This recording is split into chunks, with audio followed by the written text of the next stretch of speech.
Hello, ladies and gentlemen. Okay, this is a little bit of a weird video that I'm making because it's a re-upload of an old documentary I made about YouTube going from about 2005 to 2021/2022. I made the video when I was a little bit more politically ignorant and a little bit more just in general weirder than I am now, which is definitely saying something. But I really like how I made the video and the information that I provide in the video, in spite of my scrutiny of things I say in it that I might be a little bit more apprehensive of these days. But even so, I really want to upload the video, let you experience it. And then also, in a following video, I am going to be explaining basically the complexity that was creating this video, creating the entire documentary from the beginning to the end, and everything I did to create this video, and also the fact that I animated a sprite frame by frame for a series of hours, literally frame by frame with overlays. It was not the most efficient utilization of my time, but I have to say, yeah, I'm just going to upload it, let you guys experience it. By all means, scrutinize it at will, and I will answer all of the questions that you have in the comments below in a following video as well, if you have any particular questions. I figured that would be fun, but it does leave me open for criticism and judgment, which is also kind of fun, let's just be honest here. So, yeah, this is the video. I hope you all enjoy the YouTube documentary that I made. Hello everyone, and welcome to Website Rewind, the internet show where we take a deep dive into various social media sites. Today's episode is about YouTube. Yes, we are going to be looking at the evolution of YouTube, their terms of service, their community guidelines, their timeline, the drama, the controversies. We're going to look at it all. From a makeshift project to a Google-run website, YouTube has really grown over the years, but also birthed unending controversies that make our eyes roll and our stomachs turn. So how did we get here? Today we're going to find out.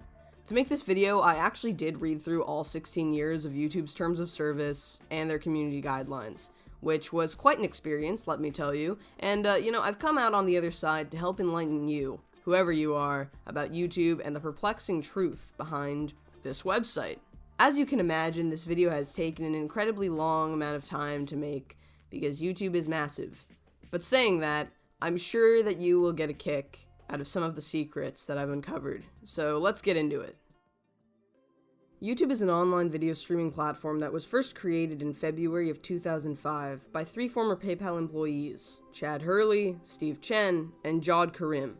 Interestingly, YouTube started out with the intention of being a dating site where users would upload videos talking about who they were and what they wanted in a partner. They would then upload these videos and attach them to their profiles so that they could better attract their ideal type. This idea sort of flopped, and instead YouTube was directed with the idea of being used for messaging your friends and sharing videos with one another in designated friend groups. But this idea, again, was changed. The site kept with the typical theme of video uploading, but instead of a dating site or video messaging platform for exclusive friend groups, the direction of YouTube was reformed to allow anyone to upload to the site where, then, their videos could be viewed by anyone, indiscriminate of location or association. This design made a unique experience for users of the YouTube platform. One minute you could be watching a girl vlog in her bedroom, and immediately after you could watch a couple of guys create funny skits about Pokemon.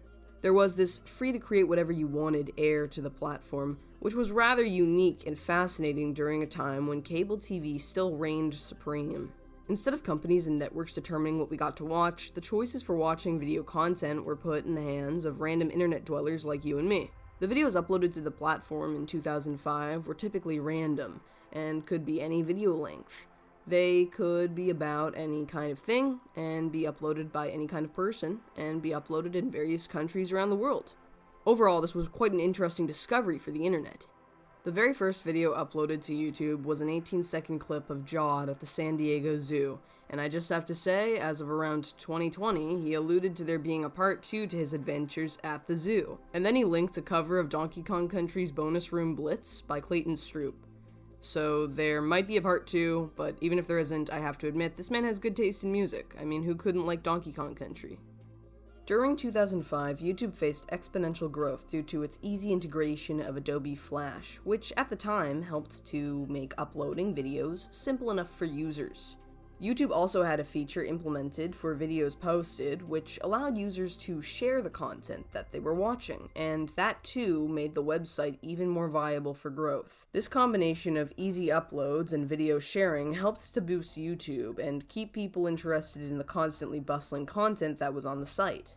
YouTube racked millions of views throughout the year, gathered investors, and had a growing team of employees.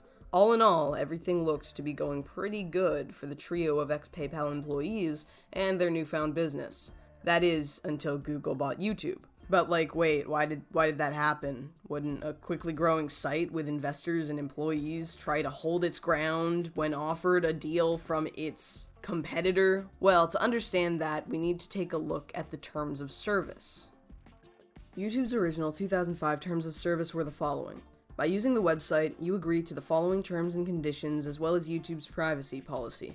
The terms apply to all users of the site, including those who upload video content. The site may contain third-party links to other websites that YouTube does not control. YouTube is not liable for you using any of these third-party websites, and you should make sure to read the terms and conditions as well as the privacy policies on these websites. You can only use the website for personal, non-commercial purposes. You will not copy any part of the website in any medium without YouTube's prior authorization. You will not alter or modify any parts of the site other than for the intended purposes. To access some features of the site, you need to make an account. Never use another person's account without permission. You must provide accurate information when creating your YouTube account. You must keep your account password secure, and you must notify YouTube immediately if your account has been breached or is being used without your permission. YouTube won't be liable for any losses you face, but you can be liable for the losses YouTube and others may face if you use accounts in unauthorized ways. Don't use bots, spiders, or other offline readers. An exception can be made for public search engines who use spiders to copy materials from the site for the purpose of creating publicly available, searchable indexes, but not caches or archives of such materials. YouTube can revoke these exceptions if they want. All content on the website is either owned or licensed by YouTube, subject to copyright and other intellectual property rights. Do not download content from the site. YouTube does not guarantee any confidentiality for any user submissions. YouTube just has a non-exclusive, royalty-free license to showcase your content on their site. You are solely responsible for what you post and whether you have the license to post it. Don't break copyright, publish falsehoods or misleading information, submit material that is unlawful, obscene, defamatory, libellous, threatening, sexual, harassing, hateful, racially or ethnically offensive, or encourages conduct that would be considered a criminal offense, give rise to civil liability, violate any law, or is otherwise inappropriate. You cannot post advertisements of solicitations of business or impersonate another person. YouTube does not endorse any user submissions, opinions, or advice in videos. YouTube does not endorse copyright infringement. It has the right to terminate accounts and remove all content submitted that breaks copyright. If someone infringes on your copyright, you can file a DMCA claim against them. YouTube isn't responsible for you finding various user submissions inaccurate, offensive, indecent, or objectionable. You are allowed to use the embedded video player to showcase your user submissions on third-party websites, like blogs or your own website, for personal non-commercial purposes only. These videos only function on an as-available basis, and YouTube can discontinue this aspect of the site, including any linked or embedded content at any time. So in the case of a video getting deleted, that's it. That video that is linked on a blog site is no longer available. There are no warranties, and you use YouTube at your own risk. YouTube is not liable for anything that happens to you when you use the site. You agree to defend, indemnify, and hold YouTube harmless against any and all claims and damages arising from the following: your use of the website, your violation of the terms of service, your violation of any third-party right, like copyright, or any claim that your user submission has caused damage to a third party. You must be 13 or older to use the website. The website's jurisdiction is in California, and thus the site and its users basically follow California law. The entire point of websites having terms of service is to prevent potential legal issues from occurring. Sure, terms of service are there to set up guidelines for users to follow, But really, the point of them is to keep people in line and make the intentions of the website clear so that if someone tries to sue the website over something that has been made clear in the terms of service, there will be no liability and thus no lawsuit. Really, YouTube's terms of service were designed to do just that, push a potential lawsuit off of the website's hands whenever a legal issue arose. But despite this, a website having terms of service doesn't mean that it's invincible when it comes to legal trouble. Say hypothetically you run a website with terms of service that specify no copyright infringement as a requirement for uploading content, but people do it anyways. What do you think's gonna happen?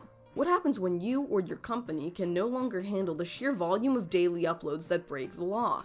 What happens when you have a bunch of users continuing to upload inappropriate or inappropriately obtained content to the site? Well, the likelihood is you're gonna get sued. And that's the theory for why Google bought YouTube. The theory is that YouTube was a lawsuit waiting to happen, mainly because of the levels of copywritten material that were being uploaded onto the site. From movies to songs, people just uploaded what they wanted without fear or care for copyright infringement. There were so many uploads to YouTube at the time, and many of those broke copyright. People were just uploading whatever they wanted without fear or care for copyright infringement. And as a result, a finite team of people working to moderate YouTube was just not going to be enough to keep copyright infringement from occurring on the platform. The reason YouTube was sold to Google could easily be summed up as, hey, we don't want to get sued, you, take this. And this kind of makes some sense given that if a lawsuit did take place for copyright, it would be kind of expensive, and YouTube was kind of just starting to get the ball rolling, so it could very likely be that they didn't have the funds, or they didn't have the manpower, they didn't have content ID, they didn't have the resources to be able to calculate for a lawsuit, and they could have just flopped if they, were sued over copyright. Google could have also seen some potential in YouTube and wanted to buy it out.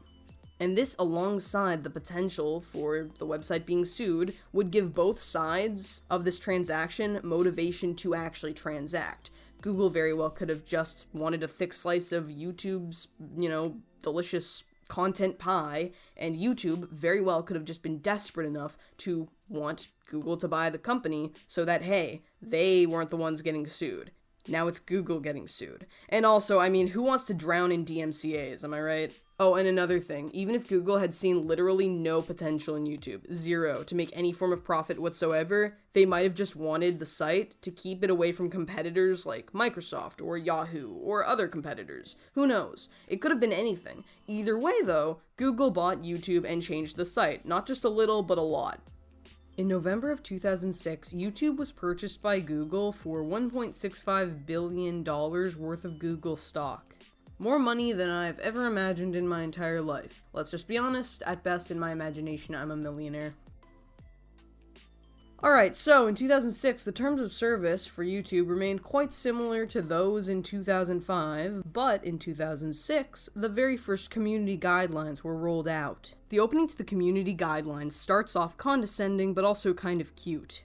Respect the YouTube community. We're not asking for the kind of respect reserved for nuns, the elderly, and brain surgeons. We mean don't abuse the site. Every cool new community feature on YouTube involves a certain level of trust. We trust you to be responsible, and millions of users respect that trust, so please don't be one of them. We review videos flagged as inappropriate. Okay, this one is more about us than you. When a video gets flagged as inappropriate, we review the video to determine whether it violates our terms of service. Flagged videos are not automatically taken down by the system. If we remove your video after reviewing it, you can assume that we removed it purposefully, and you should take our warning notifications seriously. Take a deep breath, read our terms of use, and try to see it from our perspective. If you find other videos on YouTube with the same violations, please flag them so we can review them as well. Don't cross the line. Here are some rules for what you shouldn't post. No sexually explicit content. Don't post videos showing dangerous or illegal acts. Real violence is not allowed. No shocker content. Respect copyright. We encourage free speech and defend everyone's right to express unpopular points of view, but we don't permit hate speech which contains slurs or the malicious use of stereotypes intended to attack or demean a particular gender, sexual orientation, race, religion, or nationality. Also, there is zero tolerance for predatory behavior, stalking, threats, harassment, invading privacy, or the revealing of other members' personal information. Anyone caught doing these things may be permanently banned from YouTube.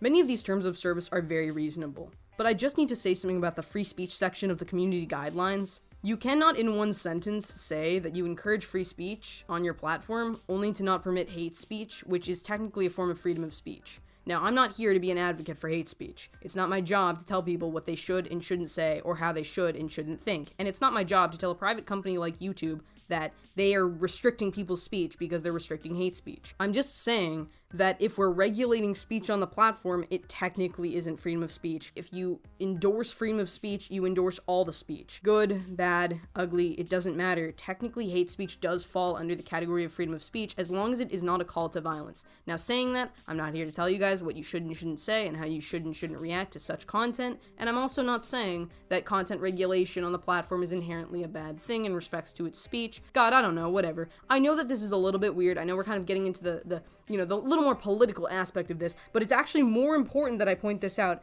for the context of what YouTube in future starts deeming hateful content. You'll notice that over time, just like in the changes that we've faced in society over these past, 15, 16 years, you'll notice there's a drastic shift in what content is and isn't considered hateful, what content is acceptable on YouTube. YouTube slowly over time does change what it deems hateful content on the site based on the views of society, based on the views of the media, based on the views of other individuals, and most importantly, based on the laws in California. And this is why you'll notice that content on the site that was once acceptable is now no longer acceptable.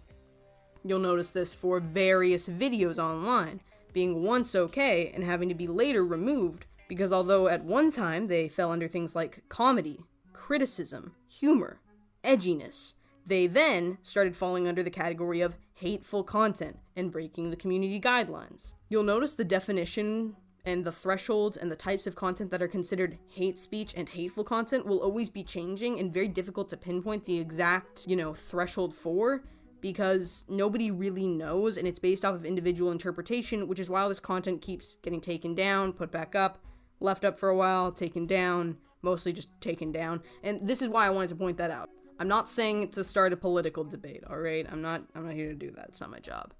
The 2006 community guidelines also outline if you have an account terminated, you are prohibited from making a new one. You'll notice that if YouTube deletes your channel, they're going to be manhunting you for the rest of your existence on trying to have another channel on YouTube, which is why a lot of people then go from having their own YouTube channels to being the hosts of channels that are registered in other people's names. A change to YouTube that was a bit more noticeable compared to the terms of service changes was actually the change made to video upload lengths on the platform. By March of 2006, a 10-minute limit for video uploads was added in as a means of preventing people from uploading full versions of TV shows, movies, and other forms of copywritten content onto the site. This limit would be only increased to 15 minutes by 2010, and in later years to 12 hours or a maximum file size of 256 gigabytes. This 15-minute limit can only be bypassed even now if you have a verified YouTube account, and everything goes out the window for live streaming on YouTube. You can have live streams that are way more than 12 hours long. For some reason, you can have 24, 48-hour live streams. As long as you're streaming and your computer is beefy enough, you can literally stream as long as you want. But when it comes to just uploading videos, the longest you can have is a 12-hour video. 2007 brought in many new changes to YouTube. For starters, the community guidelines had added no gamed thumbnails, spamming tags, or creating dummy accounts, probably in response to people clickbaiting viewers and also forcing channel growth. The terms of service were also changed quite drastically throughout this time.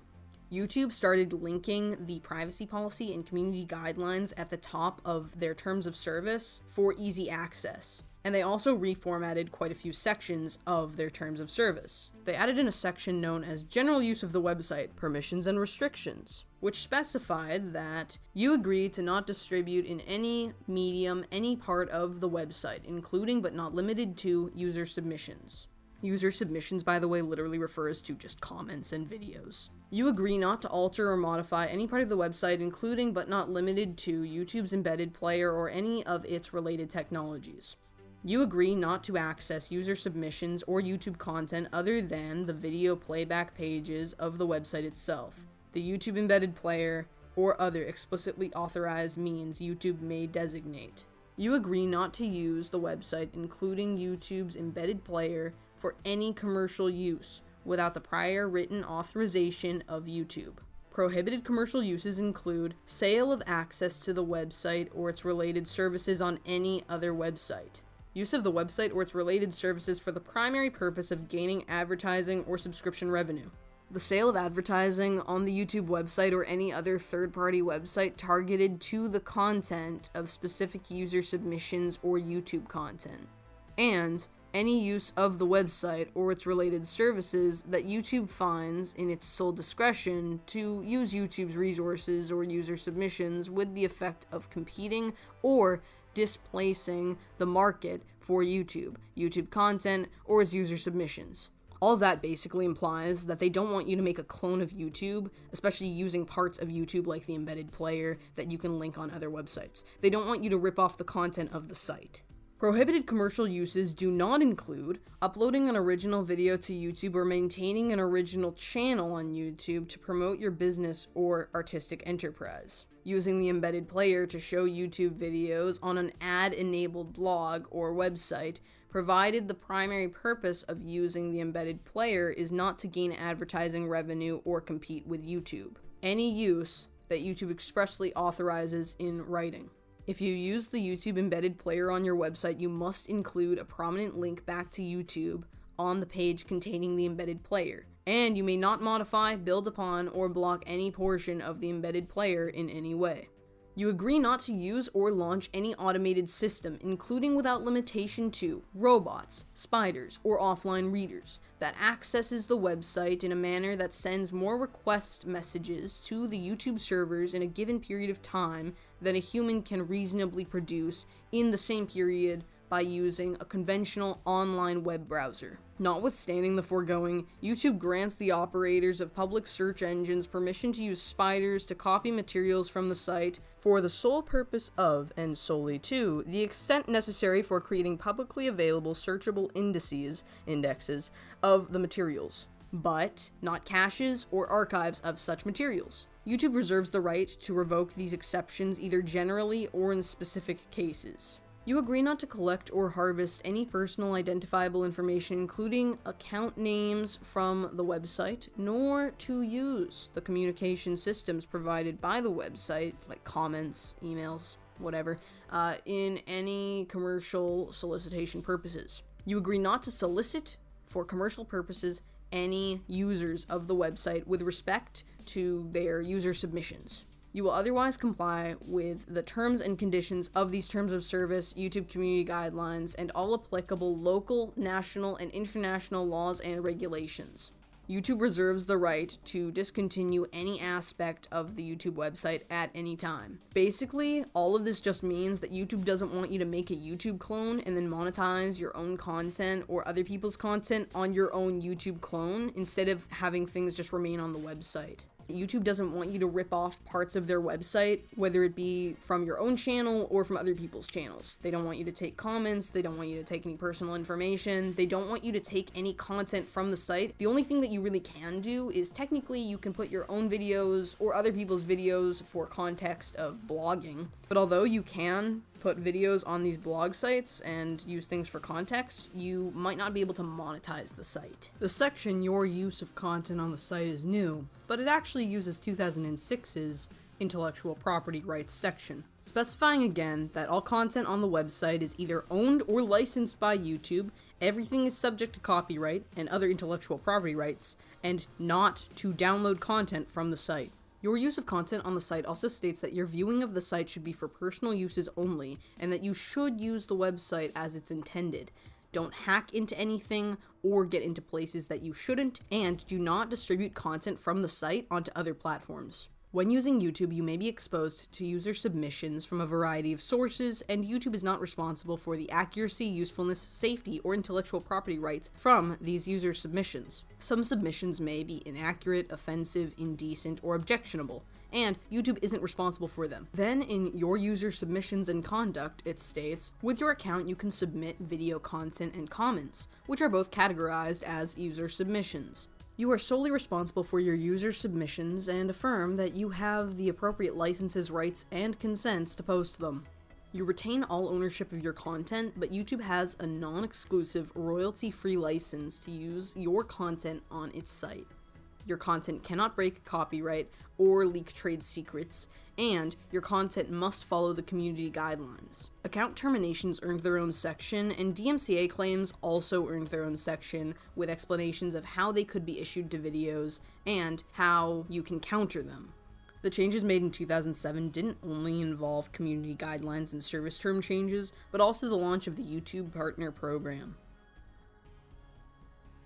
Yes, in December of 2007, YouTube launched its very own YouTube Partner Program. It was a new way of benefiting the platform's creators for all of their hard work, and through the power of monetary incentive, this gave many people a lot more motivation to keep producing content and also to get into producing content. It was a very interesting addition to the platform at the time. The very first launch of the Content ID system was also debuting in 2007. And this couldn't come soon enough. You see, YouTube between 2007 and 2009 would face legal action against companies due to copyright infringement on the YouTube platform. Some of these companies included Viacom, Mediaset, and the English Premier League, who all filed lawsuits against YouTube claiming that the website had done too little to prevent users from uploading copywritten materials onto the site. Viacom demanded $1 billion as compensation for the damages of over 150,000 unauthorized clips on YouTube that had been viewed an astounding 1.5 billion times. During this very same court battle, Viacom won a court ruling which required YouTube to hand over 12 terabytes of data detailing the viewing habits of every user who had watched videos on the site. This court battle would actually go on for 7 years, and eventually in 2014 would have a non-disclosure agreement signed to end it all. As a likely result of the legal issues that YouTube was facing during this time, they started working on a Content ID system for the automatic detection of uploading videos that infringed on copyright. This was even viewed by the CEO of Google as necessary to help in future with evading lawsuits, such as the one that was from Viacom. The Content ID system was originally called Video Identification and later became known as Content ID. Over the years, YouTube would invest millions of dollars into their Content ID system to perfect it. This, in turn, would make the system very capable of finding accurate uploads that looked very similar to the reference files that were of sufficient length and quality in the Content ID system. In total, Content ID had cost around $60 million to develop. By 2012, Content ID would account for over 1/3 of the monetized views on YouTube, and in 2016, Google would have paid out approximately $2 billion to copyright holders, as opposed to the $1 billion in 2014. During the whole Viacom YouTube kerfuffle with Content ID, another issue was taking place between YouTube and the company Audible Magic. YouTube, before being bought by Google in 2006, had Audible Magic sign an agreement to license their own Content ID fingerprint technology to YouTube. When Google bought YouTube in November of that year, the license was then transferred to Google, and the agreement overall lasted until 2009, where it was then terminated. But in 2014, Google obtained a trademark for their own Content ID implementation, and then Audible Magic sued them on the basis that they owned the Content ID trademark, and therefore Google was committing fraud. By 2017, everyone would be asking if Content ID would be stripped from YouTube as a result of all of this that was going down, but so far there still hasn't been a clear resolution to the situation. But let's go back to the early days before we start getting into craziness about lawsuits and insanity. 2008 through 2013 brought little negative change to YouTube, despite there being a lot of legal issues taking place. In fact, most of YouTube's users were rather pleased with the overall conduct on the site. After all, this was known as the broadcast yourself era of YouTube, and this was literally known to be one of the best times to be a YouTuber or even just a viewer. You had Shane Dawson before he was canceled, and Brandon Rogers, who was like Shane Dawson but funnier and still not canceled. You had Jenna Marbles and Trisha Paytas, sure, but you also had gamers like PewDiePie, and no, not Dream, and oh no, we didn't have Dream yet, guys. Don't worry, we didn't have Dream yet, and we didn't have Mr. Beast being charitable. Don't worry about that yet, that's gonna come later. But, you know, you had the Yogscast, you had Sly Fox Hound, you had Paperbat VG, you had Minecraft YouTubers, you had Cryotic, but we don't talk about him very much anymore because, yeah. You know, you just had a lot of stuff. You had Living Tombstone starting to make sick beats. You had all of that good stuff. You had Minecraft, you had My Little Pony, you had, you know, chaotic tweenage energy coursing through the veins of YouTube. You know, you had Angry Video Game Nerd hitting top-notch tier. You had, you know, Channel Awesome. You had all kinds of fun stuff. You had Smosh. There were memes, sure, but those memes were like golden age memes, guys. Like, it was great. You had the beginnings of, like, animations really starting to pump through YouTube. You just had some good stuff going down, and there was so much comedy, so much energy, so much fun that was taking place. And, you know, it was just really fun. Everyone was having a good time, and there was very little problem to pick with YouTube and the content being put onto YouTube at the time. Overall, YouTube was pretty massive. It made a lot of money, and it made YouTubers a lot of money. But most importantly, it made viewers happy. It put people who watched YouTube videos in a good mood. You know, everything was chill and level, and everyone was just there to have a good time. And you know, despite the terms of service and community guidelines being what they were, they didn't really affect the more edgy and comedic forms of content on the site at the time. People were paid pretty well, monetization wasn't a problem at the time, everything was pretty chill. And, you know, you had a lot of people pumping out crazy and cool creative works. Overall, things on YouTube during 2008 to 13 were a lot more genuine, and they were just a little bit less difficult for people to kind of deal with. A quick run through of YouTube during 2008 to 13 in terms of the terms of service was mainly just YouTube moving around text, rewording paragraphs, and condensing them into different subjects, as well as changing the names of said subjects. But overall, not much had actually changed in terms of the content of the terms of service. Everything was pretty chill, actually, during 2008 to 13. That 5-year period was pretty good. A lot of people were pretty calm, and sure, there was drama at times, and definitely a little bit of weirdness that was going on, but it stayed pretty mundane, and there were definitely some glitches, but things kind of ran pretty smoothly on the platform at the time, especially compared to what we have now. There were also a few design changes that took place that made the platform look a lot smoother. By 2013, the previous boxes that thumbnails used to be placed in were swapped out to make a more borderless look, which I think was a good decision because it makes the site look a little bit more smooth. Overall, YouTube was starting to look really, really good, and it had a lot of users who were really, really into it, and a lot of creators who were very, very creative. And then 2014 happened, and a lot of things happened in 2014.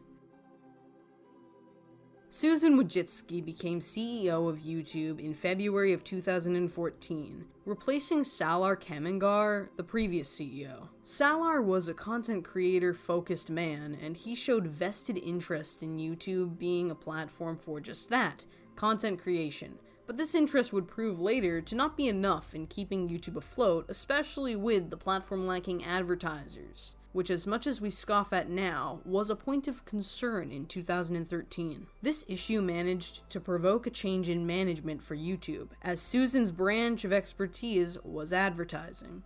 And as hated as she is now, she has been pretty good at advertising. Interestingly, despite Salar being the CEO, both he and Susan were in the YouTube scene from the very beginning. In fact, Susan was actually one of the leading forces to Google buying YouTube in the first place.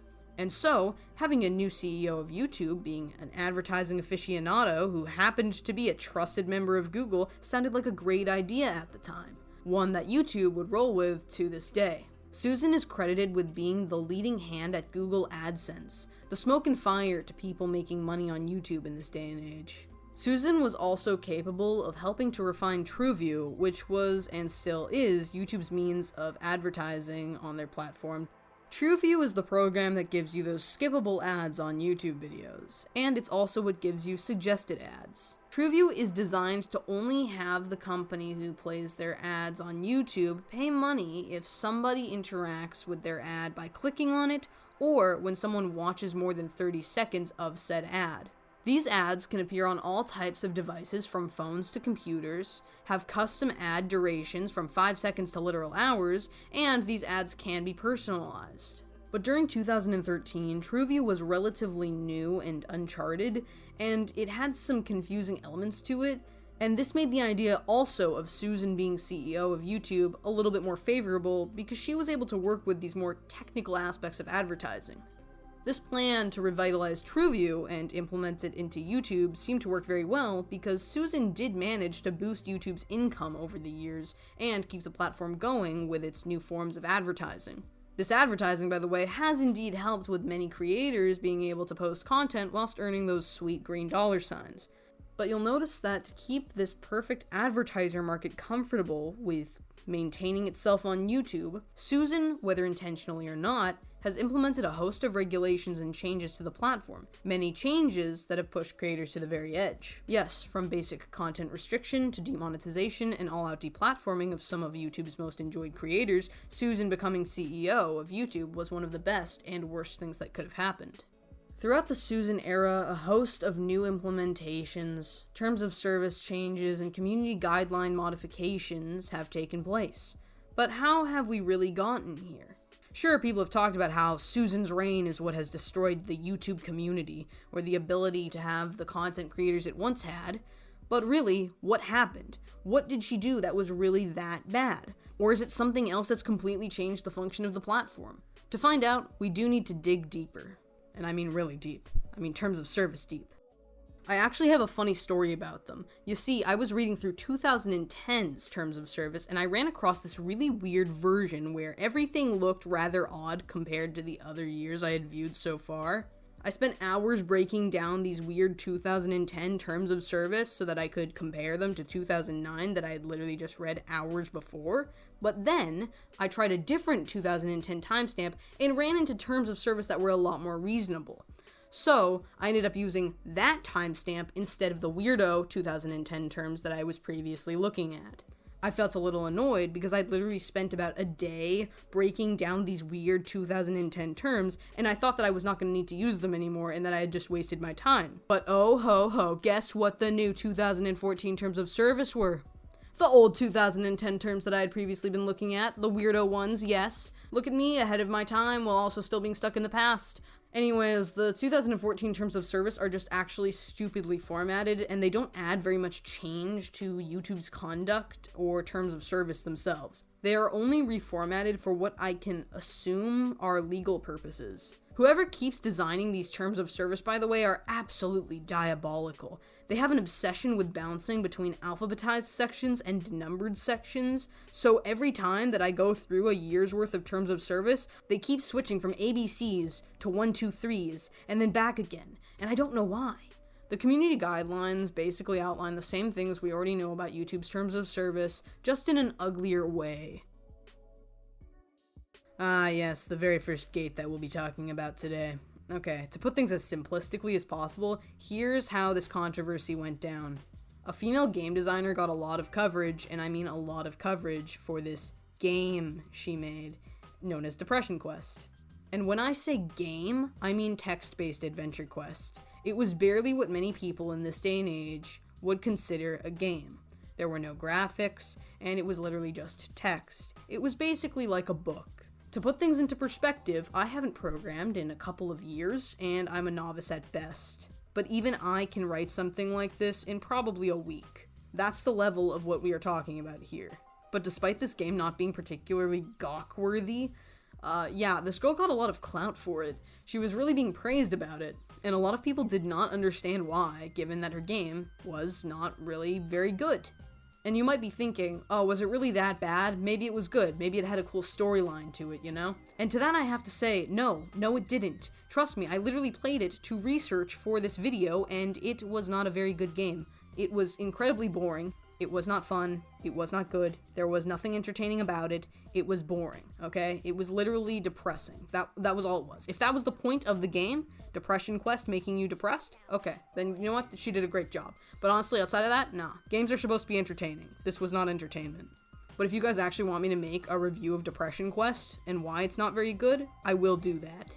Anyways, the theory is that there was a bit of a political bias when it came to the promotion of this girl's game, along with a bunch of other bad games that were being promoted in these articles. Game journalists had a lot of weird social justice themes in their articles at the time, and the idea was that the success of these games was not coming from the fact that they were actually good games, but from the political narratives that were of the people who made the games in the first place. Some people started complaining about the potential corruption of the game industry and, the promotions of these various games. And when I mean some people, I literally don't mean very many people. Very few people were actually talking about this at the time, and nobody would have batted an eye if everyone just ignored the situation. It would have just gone completely under the table, and nobody would have cared. But what ended up happening was a bunch of game journalists and mainstream media sources bashed gamers as a whole, all gamers in general, for talking about this, even though most of them weren't talking about it. And what happened? Well, they labeled gamers in general as misogynistic bigots. Yes, they wrote articles all with very similar themes at very similar times, and they bashed gamers as bigoted misogynists. They were given other unsightly titles, but for the purpose of this, I think the main focus was on misogyny. And a lot of gamers were not happy about being accused of such unsightly things, understandably so, and they did not want to be labeled sexist by the media, for obvious reasons, and this led to a culture war. Yup, this entire misunderstanding led mainstream media and Social Justice Central to fight against gamers who weren't gonna bend over for this stupidity. The entire situation was infuriating, but showed that there was a potentially much larger issue with the game industry and mainstream gamer media.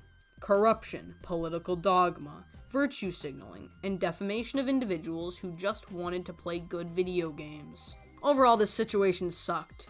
But you know what sucks more? The fact that you're not in the kitchen making me a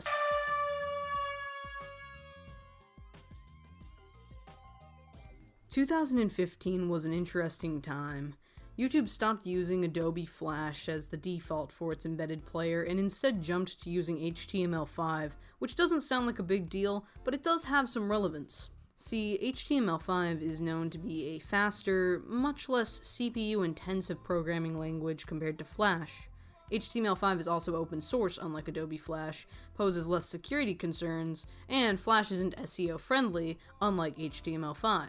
You may be wondering what SEO stands for, and it stands for Search Engine Optimization. With the power of keywords, tags, and titles, you can trigger search engines to show your video results in search results, which will give you the potential to draw in more views if more people can see your video. You can also enhance search engine optimization through the use of closed captions, transcribed video descriptions, subtitles in multiple languages, saying targeted keywords in your videos, using flashy thumbnails, adding YouTube cards and end screens, increasing the length of your videos, and by using playlists. Apparently, all of these things can help with search engine optimization and thus help you promote your YouTube videos. Some of the stuff that is categorized as search engine optimization is very easy for most people to do and in fact promoted often, while other things are a little more difficult to control for, like audience retention rates and click-through rates. Despite SEO being something worth considering when you are creating videos for YouTube or any other platform, in my opinion, it's a bit of an over-focused point in respects to video creation and promotion. People tend to view it a bit like they view the algorithm, which in my opinion basically stands at this point for all of these videos likely get popular on YouTube randomly, so instead of wasting time hyper-focusing on maniacal formulas, you should just use accurate tags and titles and move on with your lives. That may have sounded a tad rude, but honestly, I don't think that people should be ruthlessly focused on things like SEO and the algorithm to grow an audience online. Sure, there are tons of things you can do that increase your shot at gaining attention on YouTube that pertain to things like the algorithm and SEOs, like making longer videos, uploading frequently, and keeping within monetization-friendly guidelines, and there are reasonable ways people appeal to YouTube's SEO without making too much trouble for themselves. I see nothing wrong with people wanting to learn about ways of getting more views on YouTube, or any other platform for that matter, especially in the oversaturated market we have today. But I do grow concerned at how easily people will blow money and excessive amounts of time trying to learn about ways to become the king of SEO or the queen of algorithms, because at times these things can be quite random and depend heavily on what kind of content you want to be making online. If you want to extensively research YouTube's SEO or the algorithm by spending your time or money learning about them, it's up to you, but I would say that it's a bit unnecessary for most people online despite the current platform saturation. By all means, try out different methods of production and see what works for you, but try not to be so focused on things like this because they really can change with the click of a button. You know, it's pretty easy if you want to get big on YouTube these days, especially if you know how to play the system, but a lot of the time, people will play the system and they won't be really that happy with the content they're producing. You know, people can put out a high volume of videos or long videos, and they might not be happy with those videos because it just isn't what they want to be doing. It's best to focus on what you want to do and then work within the limits you've got. And if you want to learn a little bit about the SEO or algorithm, that's cool. I get that YouTube right now is quite a competitive place. In general, the internet is quite competitive, especially with trying to get bigger and bigger, and we want to grow our fan bases, we want to grow our subscriber counts, we want to grow our like counts, we want to get more views.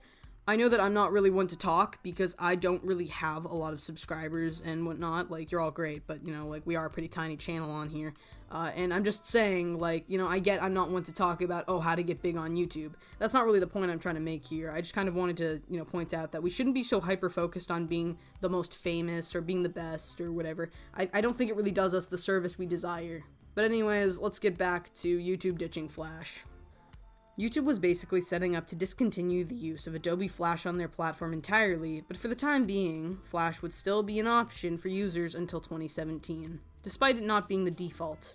By 2017, Flash would then be entirely kicked from YouTube, and by December of 2020, no longer exist in general. RIP Flash. Farewell Flash, we will miss you, but not really because Adobe kinda sucks. Although YouTube had made some smart changes to upgrade their video playback system by switching away from Flash, they still had a lot of problems.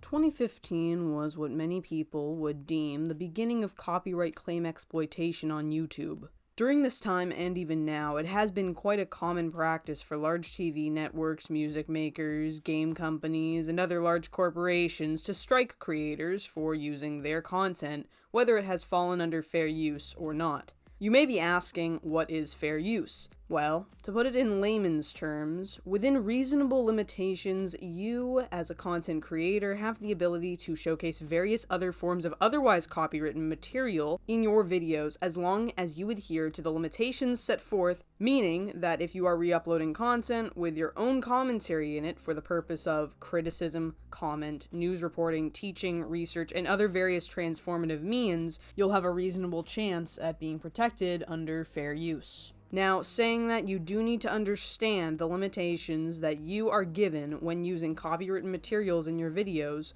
or you will be under scrutiny for copyright infringement. Section 107 of the Copyright Act displays 4 potential variables that may make or break your content for copyright infringement and fair use. 1. The purpose and character of the use, including whether the use is of a commercial nature or is for non-profit educational purposes. Courts look at how the party claiming fair use is using the copyrighted work, and are more likely to find that non-profit educational and non-commercial uses are fair. This does not mean, however, that all non-profit, educational, and non-commercial uses are fair, or that all commercial uses are not fair. Instead, courts will balance the purpose and character of the use against the other factors below. Additionally, transformative uses are more likely to be considered fair. Transformative uses are those that add something new with a further purpose or different character, and do not substitute for the original use of the work, which is why oftentimes commentary videos can fall under fair use. 2. The nature of the copyrighted work. This factor analyzes the degree to which the work that was used relates to the copyright's purpose of encouraging creative expression. Thus, using a more creative or imaginative work, such as a novel, movie, or song, is less likely to support a claim of a fair use than using a factual work, such as a technical article or news item. In addition, use of an unpublished work is less likely to be considered fair. 3. Amount of substantiality of the portion used in relation to the copyrighted work as a whole. Under this factor, courts look at both the quantity and quality of the copyrighted material that was used. If the use includes a large portion of the copyrighted work, fair use is less likely to be found. If the use employs only a small amount of the copyrighted material, fair use is more likely.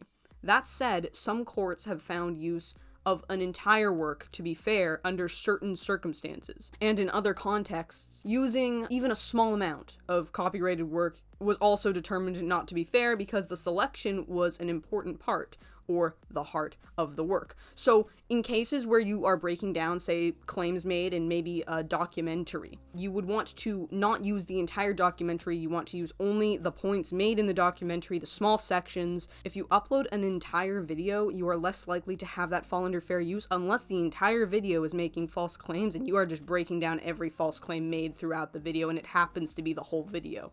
If you are on the other side of the spectrum and you upload even the smallest portion of a video, but you're just laughing at it or not actually adding anything to that portion of the video, that might not fall under fair use. It really depends on what you are uploading. And number 4, effect of the use upon the potential market for or value of the copyrighted work. Here, courts review whether and to what extent the unlicensed use harms the existing or future market for the copyright owner's original work. In assessing this factor, courts consider whether the use is hurting the current market for the original work. For example, by displacing sales of the original, which is why also things like movie reviews and maybe song reviews can get you into a little bit more of a heated territory than someone making false claims throughout a video or a documentary or some kind of educational material. And or whether the use could cause substantial harm if it were to become widespread.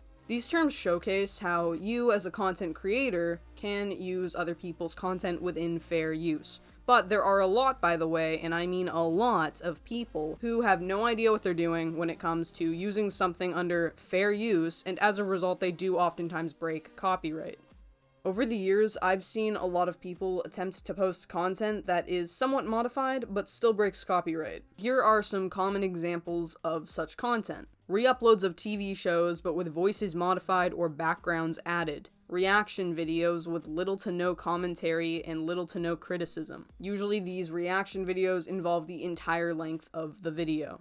Daycore, nightcore, which are just slowed and sped up versions of songs that are already made and owned by somebody else. Remixes and song covers, which by the way, still technically oftentimes do infringe on copyright. I've seen tons of people in the descriptions of these videos say, "This is transformative, this is fair use, this falls under Section 107 of the Copyright Act," and to that I say, just because you think it doesn't make it so. A lot of the time, you are actually breaking copyright when you upload content like this, whether you are aware of it or not, whether you think it's fair or not. It doesn't matter what we think, it matters what a court will say. It matters what the law says. It goes both ways. Content creators get strikes, claims, age restrictions, get demonetized entirely, and get deplatformed, despite falling into the guidelines of fair use. But also, many other content creators do indeed break copyright with their videos, only to think that they are a target of some form of attack, when in reality, they're just accidentally breaking copyright. But let's say, hypothetically, that your content falls completely under fair use. No doubt about it. You know it, everyone knows it, ba-bam. And you have a copyright claim or strike placed on a video of yours, one that YouTube will not appeal for whatever reason. Or let's say that a company just keeps on targeting you for some reason, whether their footage is involved in the video or not. The only option you will have at this point is to go to court. But let's just be honest, due to their oftentimes massive legal teams and the fact that taking them to court will be hellaciously expensive, it likely will only dampen your already dry bank account because, let's just be honest, these companies have way more money than you do. From 2015 and onward, copyright battles between large companies and content creators would begin to surge, and YouTube would only act throughout this entire time frame, and even now, as the one-dimensional middleman in this game of legalities. The beginnings of overbearing claims on YouTube would only increase from here alongside the evolution of commentary channels and criticism videos on the platform. These events made it clear how easy it was to manipulate the copyright claim system on YouTube, but likely during appeals, channels still managed to avoid termination at this time, as I couldn't find evidence of anyone actually losing their channels in 2015 to this issue. But anyways, yeah, the copyright claim system wasn't doing so hot, and neither was the strike system. People would just abuse it at times, and yeah, that's a problem even now.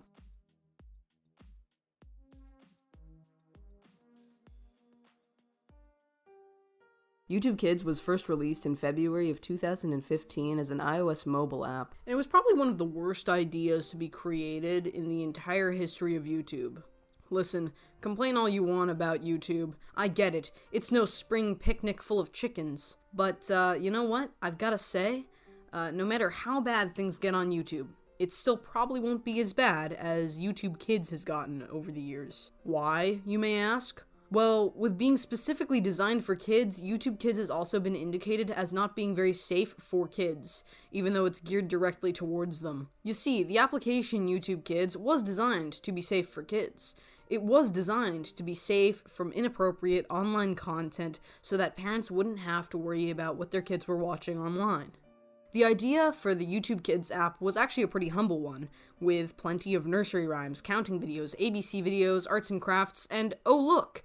Hundreds of bootleg cartoon character animations and cosplays that are not actually child-friendly, but are being pushed algorithmically to children. Themes of death, dentistry, defecation, and God knows what else were being burned into the retinas of these little baby people, and yeah, it was through the power of the iPad, so that's really telling you something. Now, to be completely fair, not all content on YouTube Kids was like this. In fact, there were many family-friendly forms of content on YouTube Kids that were completely safe for children to be viewing, but the monetized application YouTube Kids was so insanely unregulated and easy to profit off of due to the massive click-through rate and view duration that the platform tended to have because its audience was literally children, made it so that the idea of people exploiting this feature was inevitable. There were thousands of videos that were garnering millions of views via the power of the YouTube Kids app, and these videos were ridiculous and disturbing, ranging from animations about chemical burns to iconic characters performing self-abusive behavior. Interestingly, the discovery of this sick and disgusting content was not yet found in 2015, and would instead be discovered in 2017, being another gate that we would have to deal with. But these videos were still kicking around prior to their discovery, not even just in 2015, but as early as 2012. The only thing that happened in 2015 was when YouTube Kids was made, it caused another medium to rapidly spread this toxic content to kids. And as a result, parents who foolishly trusted this app's algorithm accidentally had their kids viewing unsightly content. 2015 was also the year when mukbangs and ASMR channels started growing in popularity.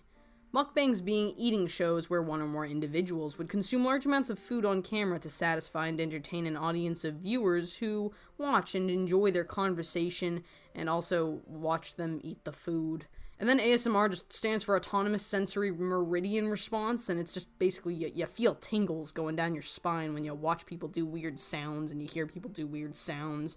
And ASMR is basically just people making sounds. And the combination of these two things would become a very popular thing over the years and spawn some of the most disliked faces on YouTube as we know now.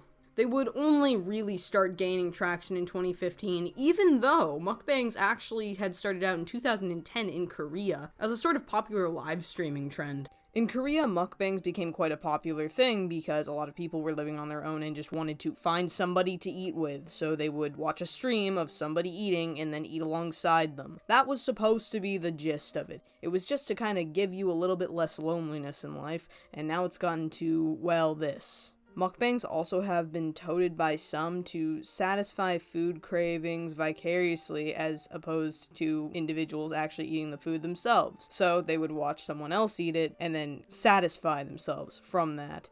Now, saying that, some people have had the opposite effect and they just want to eat the food that someone else is eating. Now, one thing you'll notice though over the years is that in order for mukbangers, especially on YouTube, to maintain viewership and become well known in the overly flooded mukbanger community that is on YouTube now, many of them push the limits on how much they eat, how much they cook, and what they're eating and cooking. From fake inanimate objects to the food that is still alive crawling on your plate.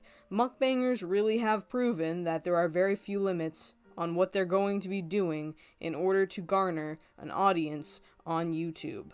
But in 2015, that's where things would really start taking off for mukbangs and even ASMR. YouTube Rewind 2015 was the last Rewind put out before things really started sucking for YouTube Rewind.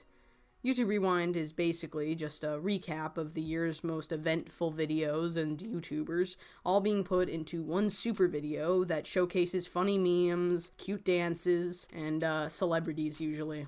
It has a lot of references, it's just meant to be fun, it's a way to hit the year off with a bang and celebrate the year to come. But after 2015, everyone will start noticing a rapid decline in Rewind, where it just gets weird, boring, and unrelatable.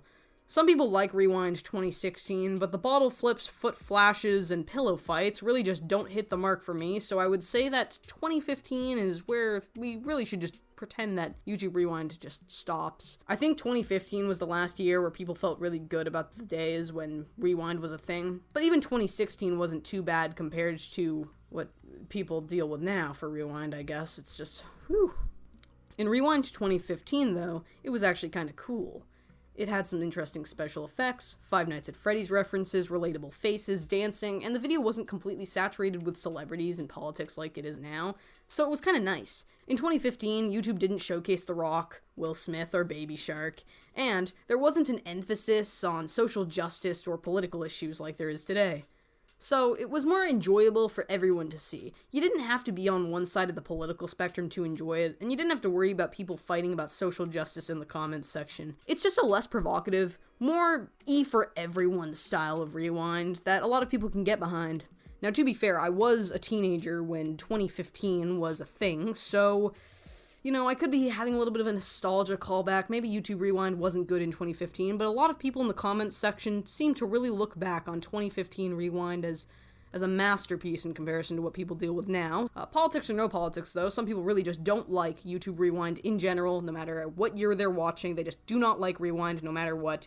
And no matter how bad it gets, they'll still hate it because they never liked it. And then there are other people who do not care how bad Rewind gets, they will like it no matter what. So obviously it's just a case of if you like it, you like it, and if you don't, you don't. And if you don't like it, suck it up buttercup, because it's going to keep coming out every year. Except for in 2020, because we're not there yet. Just slow down, we're almost there. But generally speaking, over the years, YouTube Rewind would, in the eyes of many, degrade and start feeling less like it was what viewers wanted to see and more like what YouTube wanted to see. YouTube 2016 was where things started to get really spicy. And you know what happens when things get too spicy? It leads to everyone having hot, fiery diarrhea. Which is where we're gonna go. We're going into YouTube 2016. A hot, fiery pit of diarrhea. So get a cold drink, some triple ply, and call sick into work, because this one's gonna be rough. This year was the year of YouTube drama. You had Drama Alert blasting through the internet, making controversial waves. You had veganism taking off by the fruity hands of Freely the Banana Girl and the rough, baby-disliking hands of vegan gains.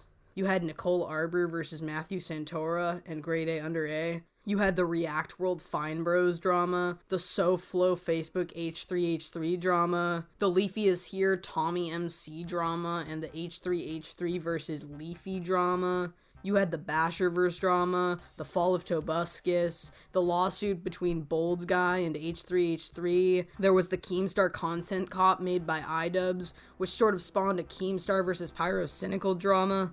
And then that involved also Leafy is Here and Grade A Under A jumping into the fight. You had T. Martin's CSGO Lotto gambling drama, which led to a terrible apology video. You had the Marina Joyce conspiracy, the FouseyTube Ricegum fake fight, and FouseyTube drama. You had the Leafy is Here content comp, and then Leafy's response to that content comp, which resulted in a content deputy video being made on him. You had the Joey Salads H3H3 drama. You had the Zoe Burger nudity versus YouTube drama, and the baited podcast and its fall. There was a lot of drama this year, Like, so much drama. I don't even think Triple Ply is gonna cut it for this drama. I think someone's gonna need to get some paper towels or something. I don't know what I'm even saying anymore. Just move on, okay? Let's just get out of here. In January and February of 2016, people were starting to lose their cool over false copyright claims.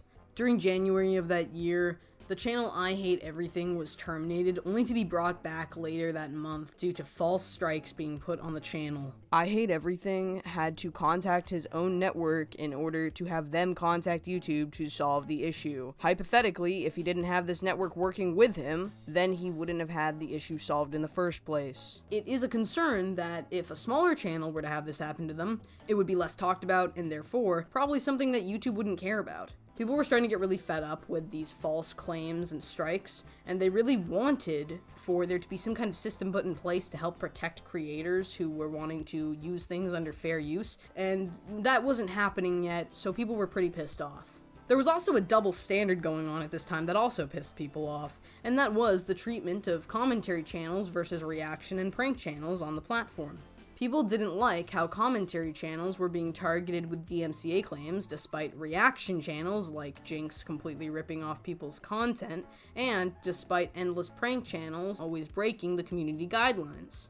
Tons of other channels were getting demonetized, for example Channel Awesome, aka the Nostalgia Critic, for just reviewing movies, and not actually breaking any of the terms of service on YouTube, being given strikes, being given copyright claims where they would be completely demonetized, and it was incredibly infuriating because they played to the fair use rules and nobody else seemed to be. Eventually, prank and react channels would be targeted, but not by YouTube at first. Nope, it would be by YouTubers. Yes, YouTubers were responding and criticizing to these terrible prank channels and content-ripping reaction channels who seemed to be given a free pass by YouTube and their unassuming eyes. The prank channels always had some kind of inappropriate prank that broke the community guidelines, and on top of that, reaction channels would actually rip way too much content and basically repost other people's content to monetize. Many commentary channels wanted YouTube to deal with the other channels, like reaction channels and prank channels, who were breaking the terms of service. And eventually, YouTube did notice these trashy channels. This, although a good thing, was still indicative of a problem, and that was that to get YouTube to notice and fix an issue on their platform, you would need to make a lot of noise. You would need to be very angry, loud, outraged, and you would have to talk really quite a lot on YouTube and Twitter to get them to do anything. With a lot of loud, angry fans telling YouTube to fix the problem, there really is no going back after that point, and YouTube will usually do something about the situation. You'll notice that the only way to get YouTube to do something outside of its norm is to have some kind of bad PR going on. If there's bad PR for YouTube, it really does respond quickly. Outside of that, yeah, there's no dice. The abuse of the copyright claim system in 2016 had hit its peak, pushing many people to recognize that YouTube had a huge issue with false copyright claims being put on videos. Many videos, often in the commentary community, were being claimed by various copyright holders, and the money from these videos would go to the copyright holders instead of the YouTubers who had made the videos in the first place. If a copyright claim is made incorrectly, then a YouTuber facing this claim can request for a manual review to have the claim appealed, but it does take time. As a result of this delay, YouTubers would often lose a lot of money through having these false claims put on their videos. You see, during the first couple of days of a video being uploaded, that's when most subscribers are going to end up watching it. So it kind of is a problem when your videos are getting claimed left and right, and every time you upload, you lose the money. Even when videos fall under fair use, it doesn't stop copyright claims or strikes from being placed onto them. So whenever this does happen, it is quite disheartening and oftentimes scary for creators, especially when they put their entire livelihoods into YouTube.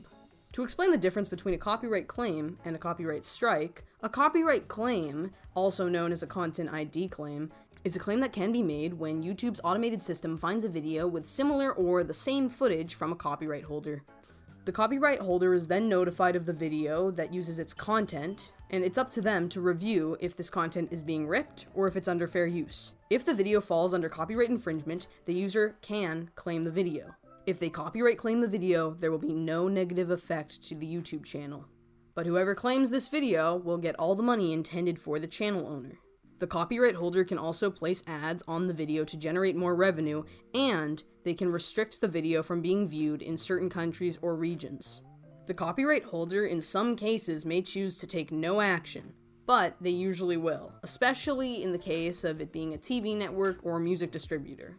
Also, in many cases, these companies can hire people to manually search through YouTube and find videos with their content in them. So just because YouTube's Content ID system doesn't notice you, it doesn't mean you won't get copyright claimed in future if you're misusing content, or if your content contains other people's content in it.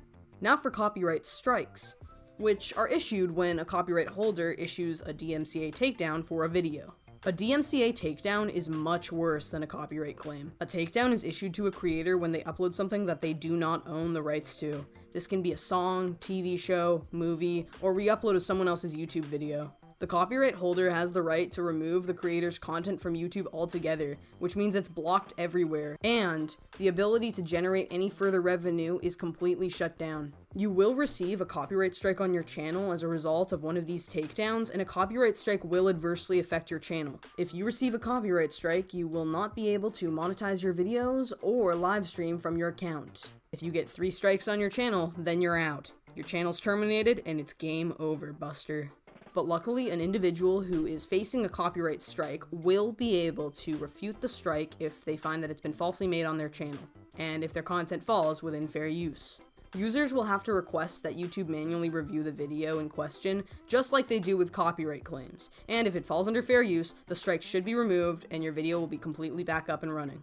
If the appeal fails and the strike remains, on the bright side, it'll only last 3 months. But if you get more than 1 strike in that 3-month time period, say 3, then it's over for you. Game over. The good news is you can only get 1 strike per YouTube video as well, so if only one of your videos breaks the rules, then again, you'll only get 1 strike. But if you have multiple videos breaking the rules, then you're gonna have a problem. Of course, there are also exceptions when it comes to YouTube's manual review system. Sometimes there are a few mistakes made, especially when it comes to appealing things like strikes. Now, mistakes do happen, and there are cases of people who have lost their channels and have to fight to get them back. But in a lot of cases, strikes are a little bit more difficult to get than claims. A lot of the time, the big companies, they'll claim your videos. When you break the community guidelines, that's usually when you get a strike. Now, this sounds very sneaky, and I'm not too sure when this was happening, but I do remember YouTubers actually talking about when their videos would get copyright claimed. They would be claimed until all the money on those videos ran dry, the views kind of slowed down to a crawl, and then when that would happen, they would face a copyright strike on the video to get the video taken down. Now, if that's the case, that's pretty sneaky work, but I can't recall when this was happening, so it doesn't matter. Back to the topic at hand. During 2016, people were being claimed left and right, and when people weren't being claimed, they were being struck. This issue actually wasn't exclusive to 2016. You see, YouTube had always had an issue with false claims and strikes being put on YouTube videos, and it still is happening to this day. It comes with the territory of being on YouTube, especially for commentary and reaction channels. Whether these claims are made by fellow YouTubers or by large companies, it's incredibly unfortunate to see the exploitation of the fair use content on the website. Sure, you know, fair use is easy to kind of go a little too far with and say everything's fair use, but there are a lot of forms of content on YouTube that do fall under fair use. And I don't really know if YouTube will ever really fix this issue, especially when it comes to companies claiming videos.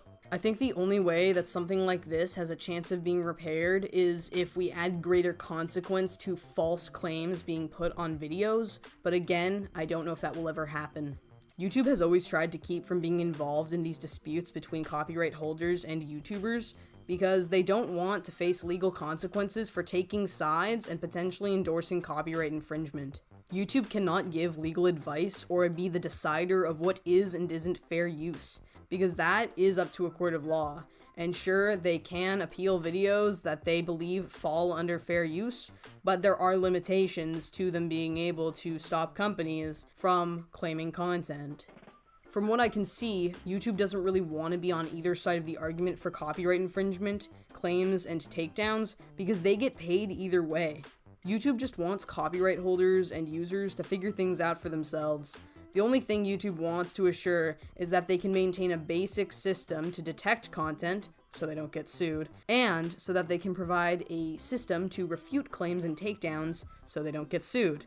And also so they keep some semblance of a creator base. Because honestly, it would fall apart pretty quick on YouTube if they didn't have any way to fight back against false claims and takedowns.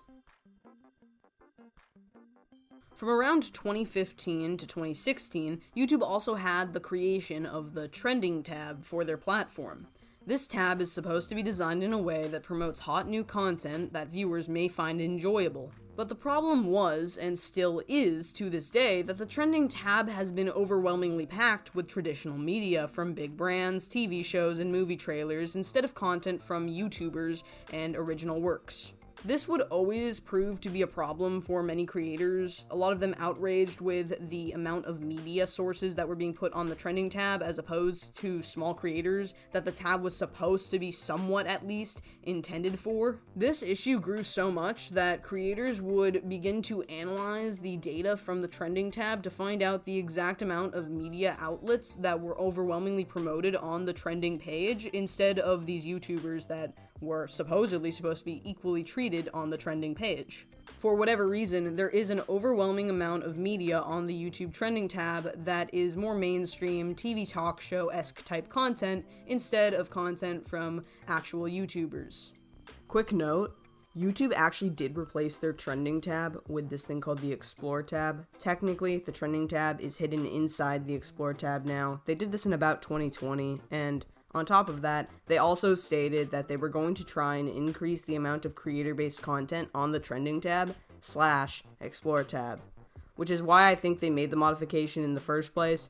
And to be fair, there is a fair amount of creator-based content that I see on there, but again, there is a lot of mainstream media stuff, so it is a little bit weird, but it seems to be kind of in the favor of YouTubers now. Ah, yes. Okay, YouTube heroes. Okay, this one brings a tear of joy to my eye. If Satan's left butt cheek could make a program for YouTube, it would be this program. Okay, so if you don't know what YouTube Heroes is, then let me explain. In 2016, YouTube had the idea of releasing a program called YouTube Heroes, where people could volunteer to help improve the platform. They would do things by adding captions or subtitles to videos, and help answer questions that users had in forum pages. These YouTube Heroes would get access to a specialty dashboard, and they would get to be part of this cool community full of other YouTube heroes. There apparently would be exclusive workshops, video chats, and eventually, if you were a good little hero, you would get to unlock something known as super tools. Oh yeah, and those super tools, yeah, one of them allows you to mass flag videos. Now, before we go any further, we do need to understand how the flagging system on YouTube works to understand what this mass flagging of videos entails.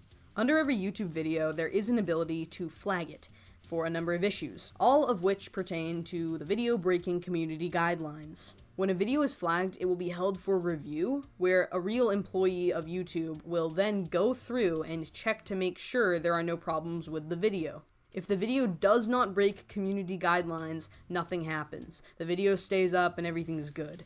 But if it does break the community guidelines, the channel hosting the video will get a strike, and the video will likely be removed. Remember, 3 strikes and you're out. There has been a history on YouTube of videos being mass flagged falsely, even when the video fits within community guidelines, because some people really just don't like certain YouTubers and they want to get back at them by flagging their videos. With enough flagging, sometimes YouTube will age restrict a video, or remove the content without looking at the video itself, or without looking at the context that it holds. They remove this content likely because they think there must be something horribly wrong with the video and they just can't recognize what that horribly wrong thing is. Now, flagging videos is not an inherently bad thing. Flagging can help keep illegal content off of the site, but at the same time, it's a tool on the platform that can often be misused. So you can imagine how shocking it must have been to hear that if you level up in this YouTube Heroes program, you can be given this easily manipulatable tool that can help you mass flag videos. There was also talk of a reward system being put into place for these YouTube heroes, implying that there was a potential risk for people being incentivized to mass flag videos. To most YouTubers and users of YouTube, this idea sounded daunting to say the least. It was like YouTube was begging, just begging, for random people to level up in this program and then mass flag some videos. A lot of people talked about this program horrified, and Most of the platform was completely opposed to the idea of YouTube Heroes because it wasn't what people wanted. People didn't want YouTube Heroes. People wanted unjust copyright claims and strikes to be lessened. People wanted the community guidelines to not be as subjective as they were, and people wanted to not have to worry about a Google employee messing up their revenue by deleting videos or demonetizing content. People didn't want YouTube Heroes. It was like completely out of left field and didn't feel like it was needed at all to help fix the problems YouTube was facing. Now again, when it comes to flagging content on YouTube, it doesn't automatically remove the content. The flagging system is used to just notify a team of YouTube employees to review that content. But if that team of employees isn't aware of certain subject matter or context that makes a video fall under the community guidelines, then there could be a problem.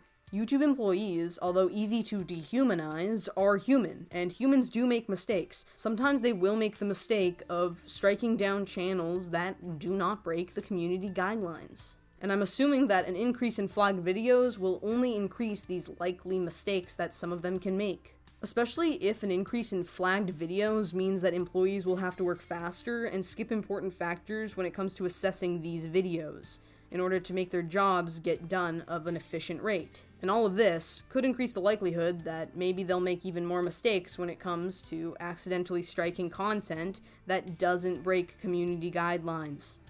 A program like YouTube Heroes would just increase the amount of videos getting flagged, and this would again result in a higher percentage of those videos being subject to YouTube's employees, who can again make mistakes. This is why I believe that we need to do the exact opposite thing to make YouTube function more efficiently. Instead, we need to do a better job of explaining the community guidelines in a more clear-cut, less subjective way, so that content creators don't make as many mistakes when making videos. That way, less videos will break the community guidelines, meaning that less of them will need to be flagged. And remember, it's best if YouTube has as few videos flagged as possible. Well, that sounds ridiculous. Why would you say that? Why? Because if we have less flagged videos, we will have a decrease in unjust video removals, less mistakes made by YouTube employees, less freaking out on Twitter, less bad PR for YouTube, and less work for YouTube's employees. If there are less videos being flagged, other tasks can take priority, and YouTube can focus its efforts on implementing things that will make the platform function even more optimally. YouTube employees will be more available to better manage things like copyright claims and DMCA takedowns because they won't be focused on the video flagging as much. Now, some people did try to defend the idea of YouTube Heroes because not all of the ideas in YouTube Heroes were a bad idea. In fact, some of them are pretty good. YouTube Heroes outlined that people could help with video translations and informing users on certain questions they had, which would likely increase the efficiency of the platform and make things overall more enjoyable for users. But the issue here was the whole mass flagging videos thing.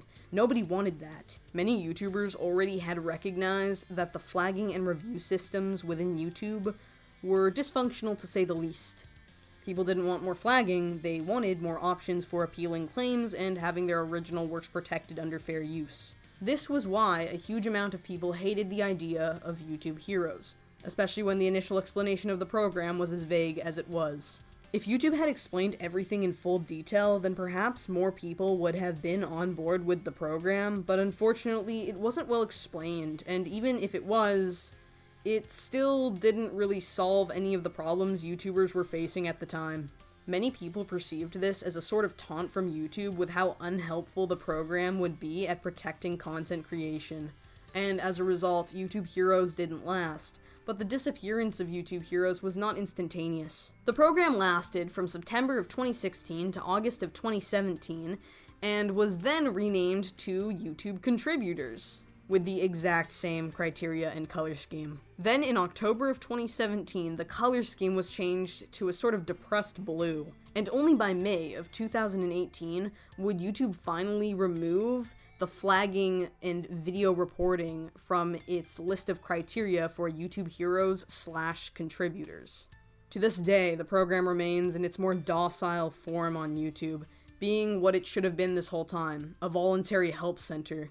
Yeah, YouTube contributors / heroes is literally right now basically just a help center. It's literally designed so that people can answer questions in multiple languages, assist people in the YouTube music community, and help with making informative videos that also are supposed to assist people in a number of languages. They also may still be helping with the video translations and subtitles as well. Overall, that was YouTube Heroes. 2016 also marked a terrible time for monetization. YouTube had begun shifting towards family-friendly content, which affected monetization on a lot of YouTube channels. Dozens of content creators like Philip DeFranco and Jesse Ridgway, who we'll be talking about in a future episode by the way, were noticing their content was being demonetized, and people really weren't quite certain as to why. Many people assumed something had changed in YouTube's automated system to make it react more negatively towards certain channels, but people still weren't really quite certain as to why. People talked about being demonetized, but also about their view counts dropping. PewDiePie even talked about his. He reported that originally he was getting 30% of his traffic from YouTube's suggested feed, and after the change, he was getting less than 1% of his traffic from YouTube's suggested feed. PewDiePie then jokingly said he would delete his channel, and this, combined with other YouTubers freaking out at YouTube, resulted in YouTube releasing a statement. The statement literally just said, "Hey, we didn't do anything." And they kind of kind of skidded around people's questions they had about the algorithm, which made many people very suspicious about what was really going on. A lot of people had suspected that YouTube just made some secret changes to their system and didn't talk to anybody about it. And as a result, people were being dinged as not fit for monetization, and their content was not being recommended properly to their subscribers. Many grew to further distrust YouTube, not just because of the demonetization and the recommendation issues, but for YouTube not actually explaining itself. A lot of YouTubers were also questioning if the countless hours they had put into being full-time YouTubers was worth it anymore. Many individuals would work hard scripting, editing, researching, and putting their time into creating content for their subscribers, only for it to now count for just about nothing, no views, and no money. Dozens of channels were being demonetized for their less advertiser-friendly content, and this again further pushed creators to the conclusion that their creations were no longer being respected by YouTube. Unfortunately, this would only be the beginning for what people know now as the adpocalypse, a time when advertisers were pulling away from YouTube due to its various controversies, and a time when YouTube would be pulling monetary support from various channels that it no longer deemed appropriate. This led to many big-time YouTubers taking breaks from making YouTube videos. The new changes to the platform had started to negatively affect not just people's view counts, and not just their income, but their mental health as well. Many creators faced burnout in the wake of these new 2016 changes, feeling that they were no longer satisfied with the content they were creating, nor appreciated by YouTube. The platform that YouTubers had grown to know and love was seemingly falling apart right before their very eyes, no longer putting creators before advertisers, and instead leaving creators who made the platform as great as it was to drown and fizzle out in a sea of demonetization, no views, and mental sadness. YouTube had changed. This was also the year of the 2016 presidential election, meaning memes, right-wing content, left-wing content, social justice warriors, anti-social justice warriors, social justice warrior content and anti-social justice warrior content, social justice warriors versus anti-social justice warriors. It was crazy, guys.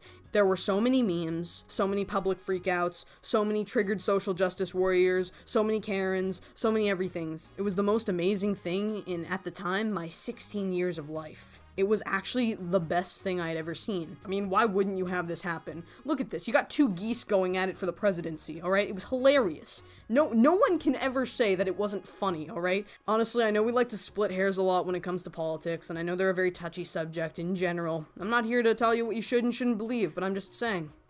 We had two geese going for the presidency, guys. It was hilarious. We had two geese. It was the best. God, I miss those days.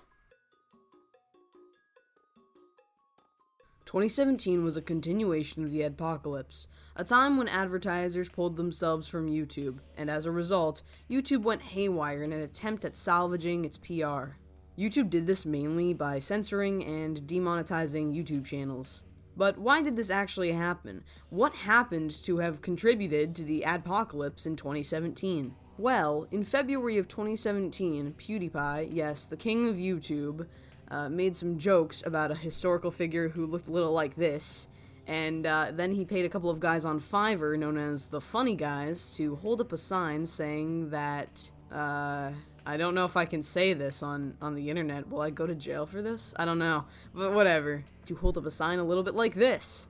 As a result of this controversy, the Funny Guys were banned from Fiverr, and then they went onto YouTube and asked for help from PewDiePie, and then they started a Patreon, and that Patreon currently doesn't have any money on it, so I don't know what happened. I don't know where they went, but they did post in January of 2020 that they would be coming back, and still haven't really posted anything else, so I think they're kind of laying dormant right now. They're probably doing other stuff.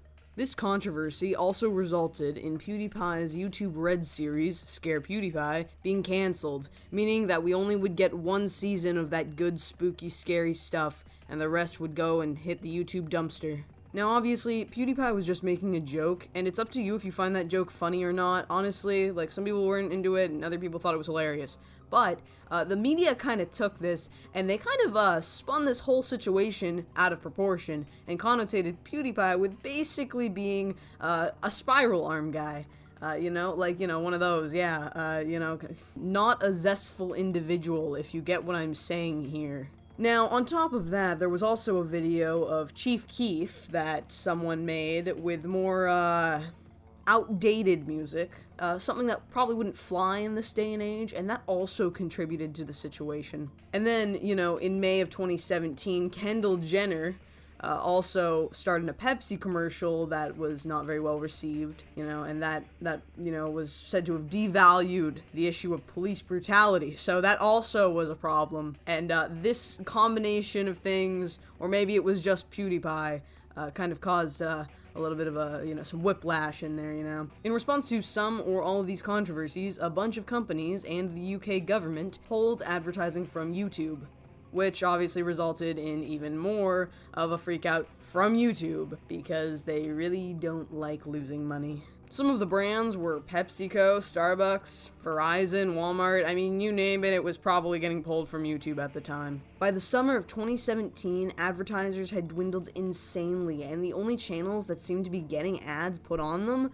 were the family channels. Yes, family-friendly channels were able to sustain themselves during this time. But outside of that, a lot of content creators struggled. Many content creators joked about their net worth going down for not being family-friendly, and all of this pushed smaller creators to leave the site, having been discouraged from creating content for the platform, and its more unstable and chaotic environment.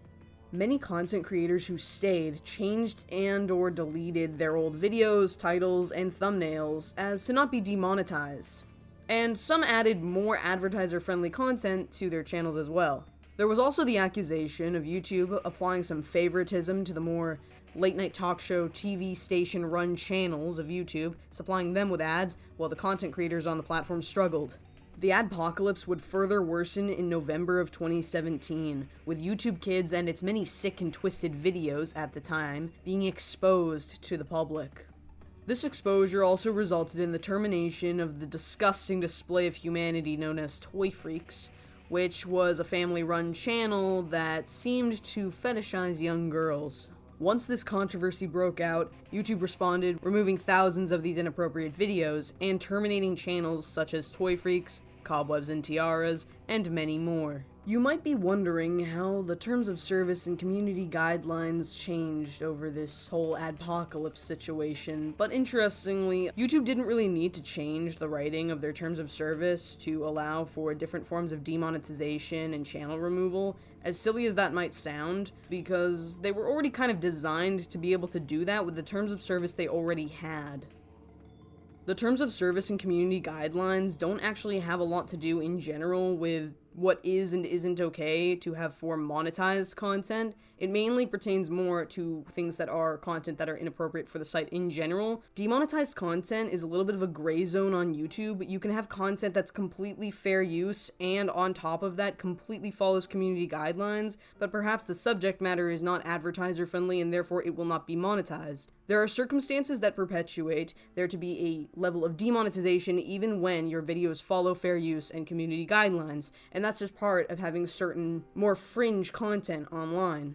The real reason YouTube was making so many changes in 2017 towards ads and family-friendly channels was actually just in response to getting bad PR and losing advertisers. It had very little to do with any changes made in the terms of service or community guidelines. Another reason for demonetization occurring at this time could have been some system changes that YouTube may not have disclosed to, their audiences. You'll notice this. Whenever there's a controversy occurring on YouTube, they will make sure that there is a change to how they treat their content as a quote-unquote response. Whenever a controversy arises, YouTube will act out in a more expeditious kind of manner to try and save themselves from losing even more money and advertisers when advertisers start pulling out. And this is actually a very interesting situation for YouTubers, because the community guidelines in terms of service, although cut and dry with what they state, can also be applied in a number of ways to almost bend to the yearly goals of the platform. And this is why, at times, YouTube will remove content even though it technically once followed their community guidelines, but no longer does. They change rules all the time on YouTube. The site is constantly evolving in certain ways to maintain being advertiser-friendly.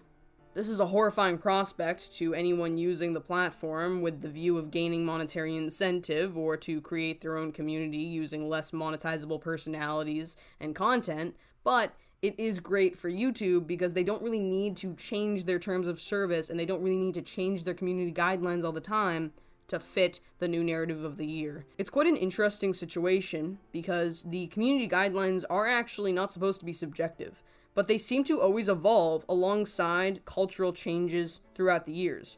So this is why a lot of the comedy back in 2005 is no longer considered comedy anymore and is considered hateful content or inappropriate content. It's because YouTube wants to keep up to date with societal changes and not be remaining in 2005 while everyone else is moving into the 2018s. As much as some people resent this, it's also a fault of society in general where things over time do change.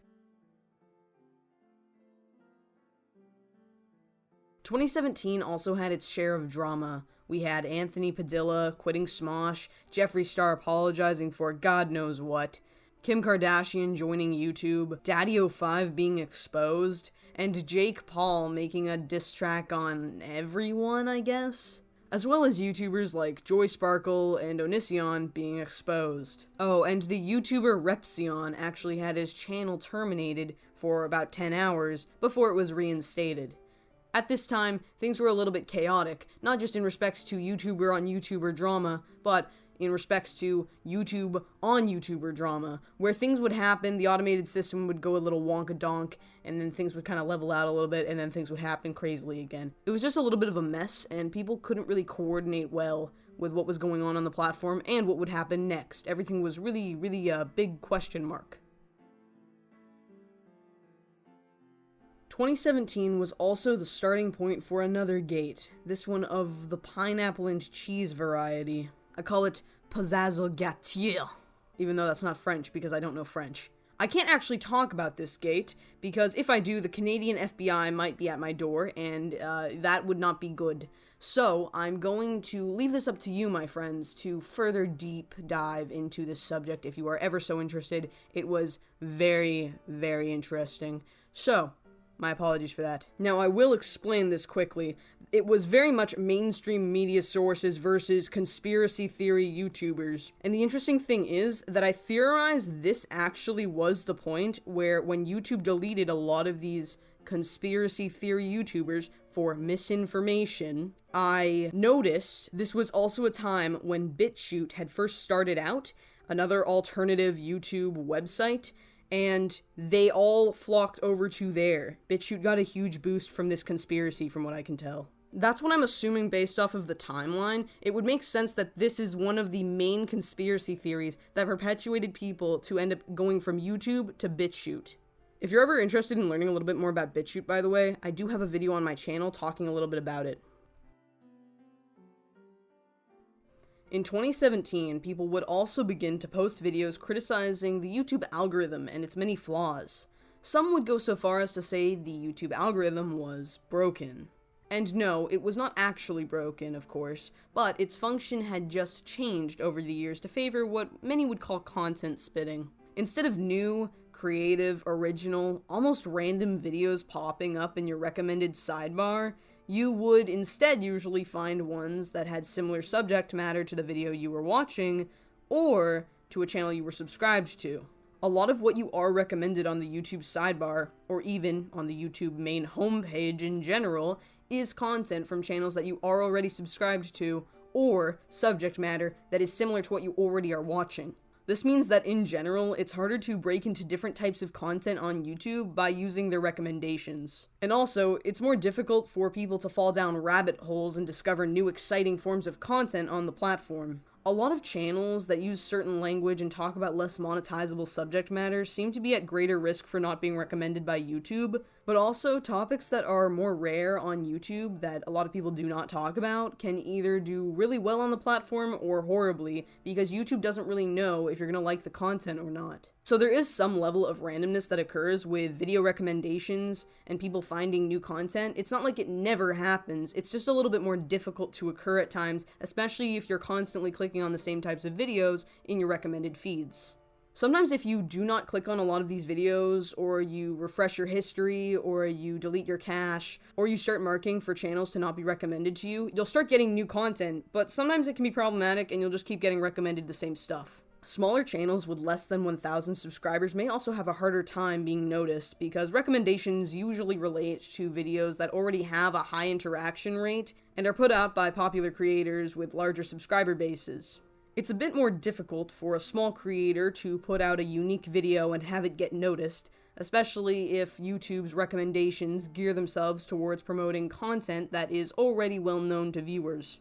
Videos that have the same subject matter as popular themes are more likely to be recommended because YouTube thinks that's what viewers enjoy. Meaning, it's much less likely that you will be suggested random or unrelated forms of content in general, and content from channels that you do not really know. YouTube thinks that you probably won't like the content that it promotes to you if it's not something you've already been enjoying in the past. YouTube's algorithm thinks that if it starts promoting random things to you, like a nail polish review or something like that, when you're used to building birdhouses, that you won't like it. It will always be increasingly more difficult to have original content noticed as opposed to content that is common and trendy on YouTube. This is why a lot of people do commentary videos on popular topics and follow YouTube trends. It's what pulls in the views.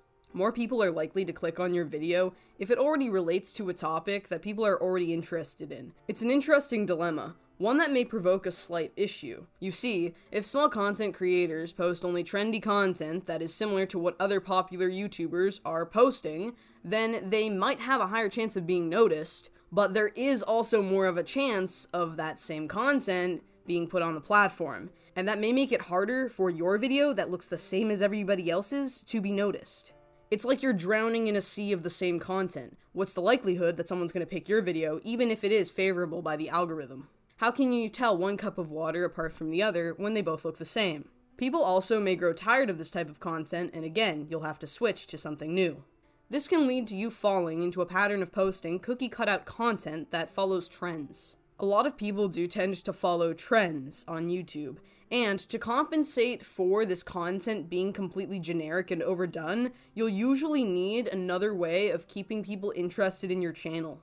So in a way, whether your content is completely new and original, or overblown and done by everybody else, you're going to need to find a way to entertain your audience. Just because content is original or overblown doesn't mean that it's going to make or break you. It's all about how you act. It's all about what you present. It's all about a new perspective that you can give to your viewers.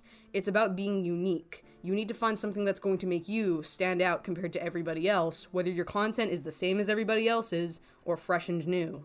Whether it be your personality, opinion, skills, or unique ideas, having something that helps to define who you are as a person can work wonders in appealing to viewers on YouTube.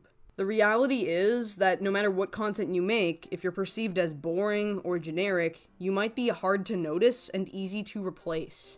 Outside of content creation, it's also oftentimes difficult to figure out the balance with being popular online and sticking to your convictions. A lot of people usually forego their personality traits and opinions that are relatively unpopular when it comes to creating YouTube videos, and this can be for a number of reasons. Maybe the individual running the channel is self-conscious or worried about what people will think of them for what they say. And if they are a little bit more controversial of an individual, maybe they won't want to show that side of themselves on YouTube. It's especially difficult to think of being an open book online, especially when you notice how easy it is to be canceled in the current climate of YouTube and the internet as a whole. The internet does have this notion where if you're on the internet, you're on it forever. If you post something to the internet, it's there. It doesn't matter how hard you try and scrub the internet, it'll be there. It's always there. And this makes people very, very paranoid as to what they should and shouldn't post on the internet, which is pretty understandable. Many people have managed to somehow end their entire careers on YouTube with just one YouTube video. This is why I believe that a lot of YouTubers can end up coming off as somewhat boring and uninteresting to their viewers. They oftentimes don't really have much to say, but they're also worried that if they say something out of line, they might screw themselves over. And some people are actually just really boring people, by the way. I mean, YouTube's kind of hit that dime a dozen platform where you can literally be as boring as a bucket of bolts and somehow manage to have hundreds of thousands of subscribers. It really doesn't take that much of a personality to perpetuate good content, which in a sense is why YouTube is such a mixed bag of tricks. It can be that you're a really boring person, but your content's really on par. Or it can be that you're a really boring person, but you always post a video every 2 times a day or once a day. Or it can be that you're a really unique person and your content sucks. Overall, YouTube is a rough climate to try and manage in, whether your content is original, trendy, controversial, or unprovocative. You never know what's going to happen on a platform like YouTube. You can't tell off the bat what's going to happen to your content, if you're going to be well liked, if you're going to be hated, if you're going to not get any subscribers, or if you're going to get a lot of subscribers, if you're going to get a lot of money and become monetized, or if you won't get any money and you'll never get monetized. Nobody knows. It's completely up to you to carve your own path on the platform that is YouTube, despite it having its limitations in this day and age. Developing a following of people can be a difficult endeavor for some, and it can be as easy as a slice of cake for others. When it comes to YouTube's algorithmic recommendations, though, I have a hypothetical solution that may make it easier to navigate content on the site. So here it is. We need 2 interchangeable algorithms, potentially in the Google or YouTube account settings, that users can pick between. Algorithm 1 is the algorithm that most people assume is how YouTube is currently running, where YouTube will recommend videos from channels that the user is already subscribed to, and content that is similar to what a user is already viewing, with similar tags and similar concepts. And then there's algorithm 2, which is a theoretical opposite to what we currently have. In your recommended video section, you could run into random channels and random content of all kinds without the limitation of what YouTube thinks you'll like. There are no consistent tags, there are no consistent thumbnails, there are no consistent video subjects, there's nothing consistent. It's completely inconsistent, and that's what would be consistent about it. It's that it's completely random. It could literally be a random generator that just pulls videos from the ether of YouTube without assessing tags or titles. The videos could have any kind of view counts from channels with any kind of subscriber counts, monetized or not. YouTube could just pull random videos and show random videos in your sidebar without assessing any information about the videos being recommended. I believe this is the easiest way to get the best of both worlds when it comes to viewing content on YouTube and being recommended content on YouTube. This can keep YouTube interesting for viewers who want to deep dive and go through content rabbit holes like they used to, without being limited by their YouTube account recommendations. Overall, 2017 absolutely sucked butts for YouTube, but it still had its ups, particularly with retro games. Cuphead, Sonic Mania, Wonder Boy, Stardew Valley, all of these amazing games were coming out in 2017 and running rampant on YouTube, motivating gamers and content creators to make songs, animations, and let's plays of the content. I would say that Cuphead took the cake for 2017 being one of the most popular games, not only for its colorful take on rubber hose style art, but its entertaining storyline and overall fun gameplay. It really motivated a lot of people to have some fun throughout the year, and I think it was kind of a nice touch despite all the trouble that everyone went through. Things would be better in 2018 though, right? 2018 was a massive year for drama. I mean massive. Like, you thought 2016 was diarrhea? Well, this thing's the whole toilet. Anyways, in January of 2018, Logan Paul filmed a dead body, got it on trending, and everyone freaked out about it. The video was then removed, and this led to Logan Paul's most infamous apology ever. You know, the one where he's staring at the camera with a look on his face that can only be read as, "Dear God, did I leave the oven on? Or is that burning smell coming from my channel? Anyways, that would have been one thing, but this controversy also led to people finding out about Tana Mongeau, who also uploaded a storytime video about doing this same thing. She was going to the beach, and she too recorded a dead body. This video was supposedly uploaded around 2016, and then removed sometime close to Logan Paul's controversy, probably because Tana was worried about being cancelled just like Logan Paul. 2018 also had TanaCon, which landed the internet again in a frenzy. Basically, here's what happened. Tana tried to make her own version of VidCon known as TanaCon, where she would have all her fans come and hang out, and there were supposed to be other creators and stuff like Shane Dawson and whatever. And, they didn't really plan this event very well. They kind of like shoehorned it together, and as a result, a lot of people were left in the sun getting heat stroke. People didn't have food and water. Everyone was just waiting on a long line. And the goodie bags also were not very good. So as a result, everyone wanted a refund. Everyone was chanting, "Refund, refund, give me my money back, I want some money, give me some money, or I'll turn your brain to honey." You know, like, everyone wanted Tana to just give them their money back. It was a terrible event. So, as a result, this landed Tana in some hot water, with everyone wanting a refund. This, company Good Times was involved in the whole event, and yeah, it wasn't so good. Then Shane Dawson got involved and made a documentary basically about everything that happened, and then Tana cried on camera and everyone felt somewhat sorry for her, and then it basically all got skirted under the rug.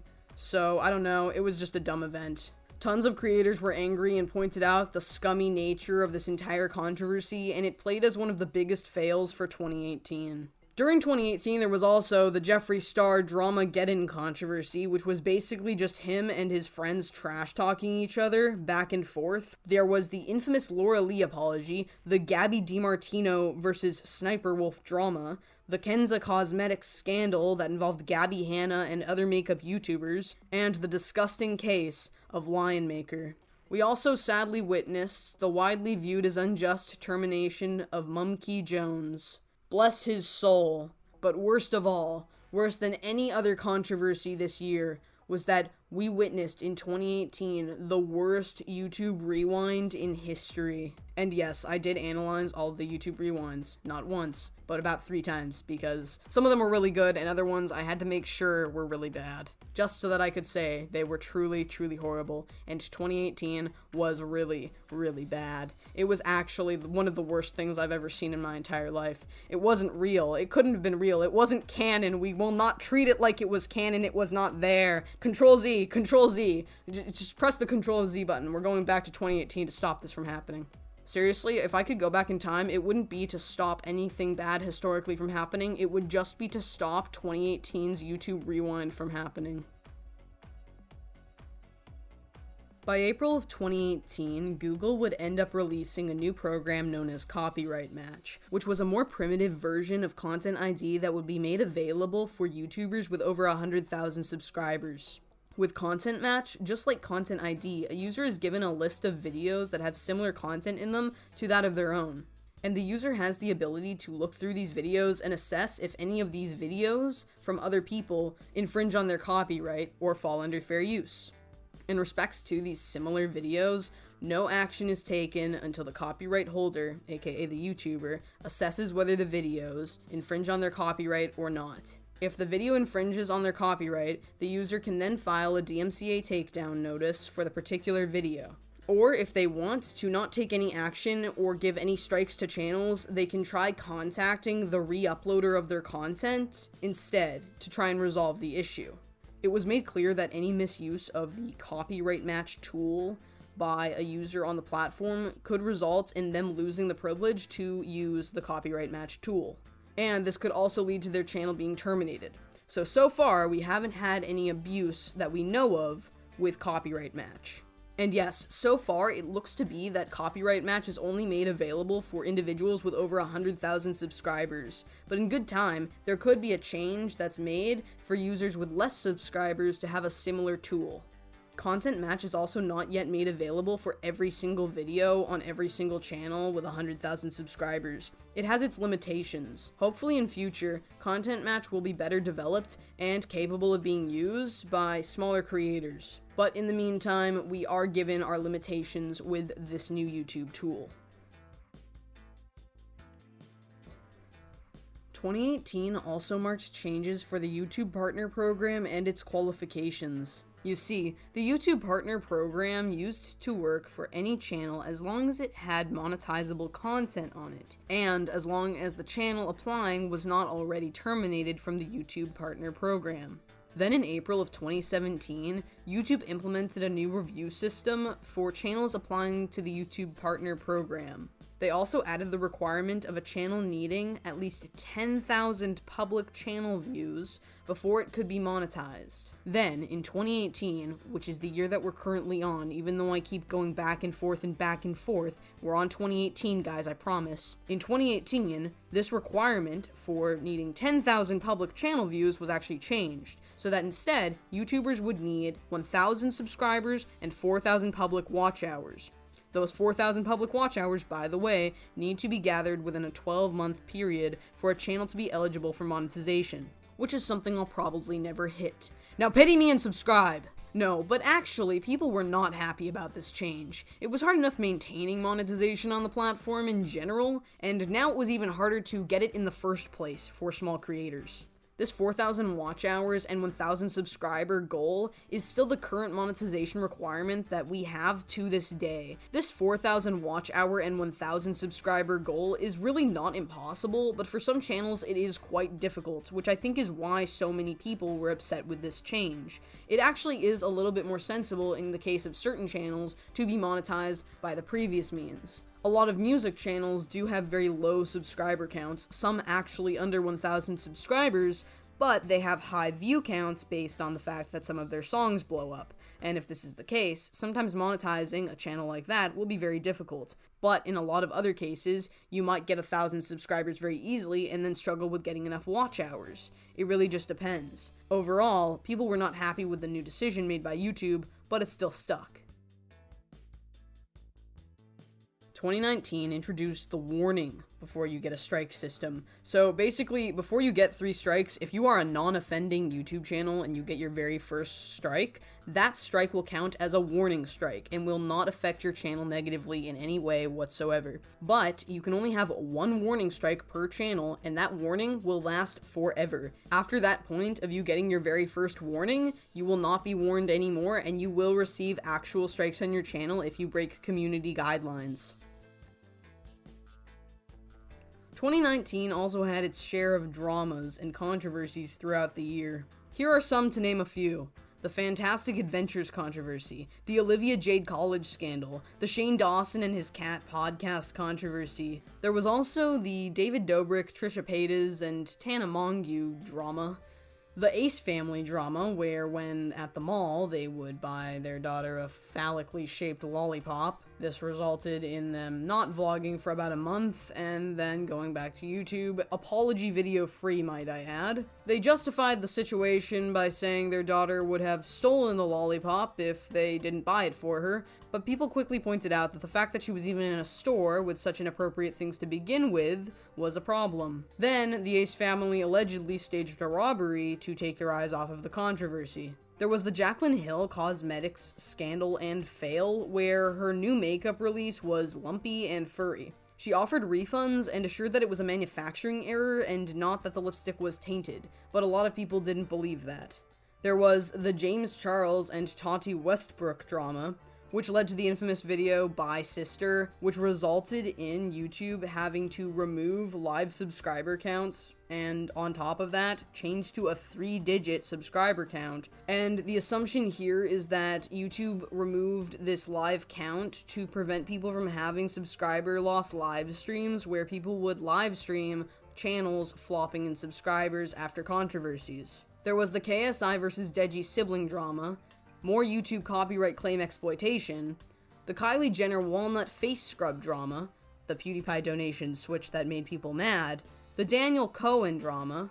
During this time, Trisha Paytas also came out as a transgender man, saying that she was attracted to gay men and had Wang envy, so that's something. And then she apologized after backlash and said she wouldn't be transitioning because she makes a lot of money as a woman. There was the Austin Jones drama, where this creeper managed to get himself sentenced to 10 years in prison for exploiting his young fans.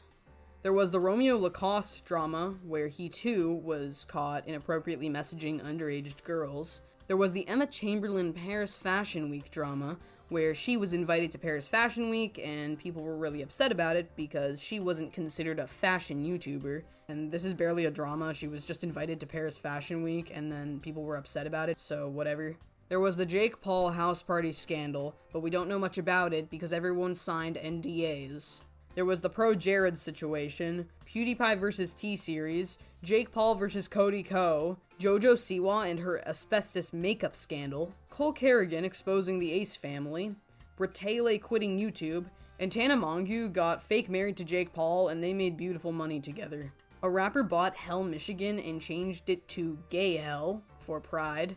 Matt Watson exposed a creeper ring on YouTube and made a video with the tag YouTube Wake Up, exposing disturbing comments under the sections of YouTube videos, with many perverted timestamps. This spawned a lot of advertisers pulling away from YouTube again, and as a response, YouTube deleted a bunch of channels, censored a bunch of comments sections, and tried to collect information on those who were giving these inappropriate comments in the comments sections. Basically, this was Adpocalypse 3.0.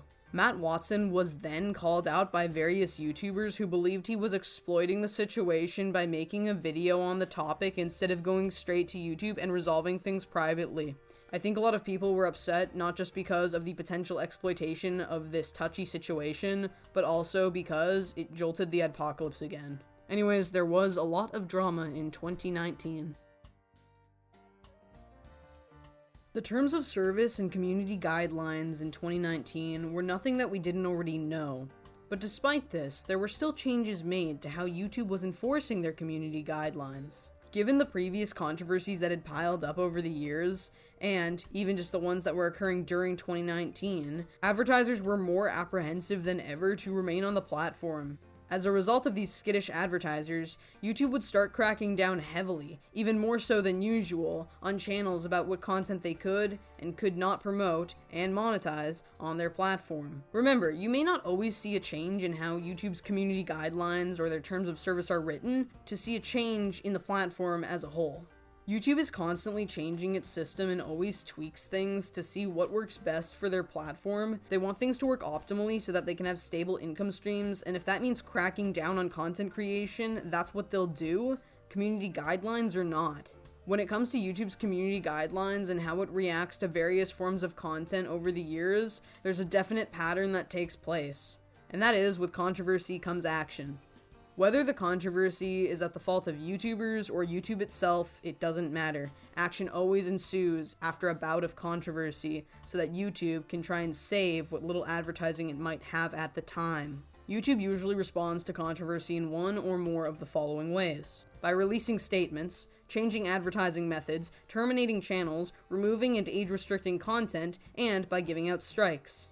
It's common practice for YouTube to be hyper-responsive after a controversy, and since controversy is and always has been commonplace on the platform, it will continue to be hard for YouTube to balance giving grace to creators while also maintaining a good image and happy advertisers. As the years have gone by and the controversies have piled, it has become harder and harder and harder for YouTube to come down from its red alerts. And as a result, content creators are even more skittish than usual, just like advertisers are. It doesn't look like YouTube or advertisers are going to change their ways anytime soon, given the current climate of the culture they're in. But with content creators, you'll notice they're the ones over the years to have to make the changes, because otherwise they will lose monetization at best, and to be deplatformed at worst. In December of 2019, YouTube updated their harassment policy, which sent ripples through the cosmos of the internet. The harassment policy was originally used to deter YouTubers from sending their subscribers in mobs to other channels to give them hate comments and dislike their videos. The harassment policy was also originally used to deter people from recording other people without their consent, and also to keep YouTubers from releasing personal information about people. But the new modifications to YouTube's harassment policy were drastically different from what they once were. The new modifications to YouTube's harassment policy involved very anti-bullying tones to them, particularly to stomp out creator-on-creator harassment. All of a sudden, YouTubers weren't allowed to poke fun at each other and criticize each other's physical appearances or other characteristics about them. Even if it was a joke, or was a justified retort towards someone else's rude behavior, it wouldn't fly. This also meant that a bunch of videos made by creators in the past were now against YouTube's harassment policy and had to be, dealt with. Yes, content that was considered completely fine before was now being deemed bullying and harassment, and YouTube would no longer tolerate it. As a result, YouTube removed a bunch of videos and striked multiple channels. Some of the most notorious removals were iDubbbz's content cop on Leafy is Here, a video made by Gokinaru criticizing Ethan Klein of H3H3 Productions, an animation of The Fine Bros by Psychic Pebbles, and some of Steven Crowder's videos. Many people were upset with the removal of this once tolerated content. But despite people's distaste, YouTube would still continue removing content, striking channels, and terminating accounts that did not adhere to the new harassment policy. This scared YouTubers, especially commentators who didn't quite know what would fly in the newly uncharted waters of YouTube. Was it okay to criticize people? Be brash? Provocative? What was the threshold? Nobody really knew. It was a little bit difficult to gauge given the new settings for what was considered bullying and making fun of people. But despite this, YouTube stuck with the changes, and in turn, commentary channels had to adapt. Now, of course, commentary and criticism videos, even now, still do very well on YouTube, even with these changes being put into place, but they are what I would call at least a little bit tamer than they once were. More conservative with their accusations and comments towards each other, and usually a little less harsh. Overall, YouTube's 2019 harassment policy has changed commentary and criticism drastically on the platform. Now, as we all know, 2020 was an absolute disaster. If you thought the last 3 years were bad, you better buckle up, Buster, and bend over, because honestly, this year's gonna make you want to grab your ankles. From late 2019 through to early 2020, YouTube had to face off against the FTC for violating the Children's Online Privacy Protection Act, aka COPPA. Just let me get my notes. I have a new thing of notes. It's all paper, baby. We're going paper. It's an anti-environmentalism move, so let's do this. The FTC filed a lawsuit against YouTube for collecting information on children, in the form of persistent identifiers, by the way, that are used to track users across the internet. The FTC took issue with YouTube tracking viewers of child-directed channels without first notifying parents and getting their consent. According to the complaint, YouTube earned millions of dollars by using persistent identifiers, commonly known as cookies, to deliver targeted ads to viewers of these channels.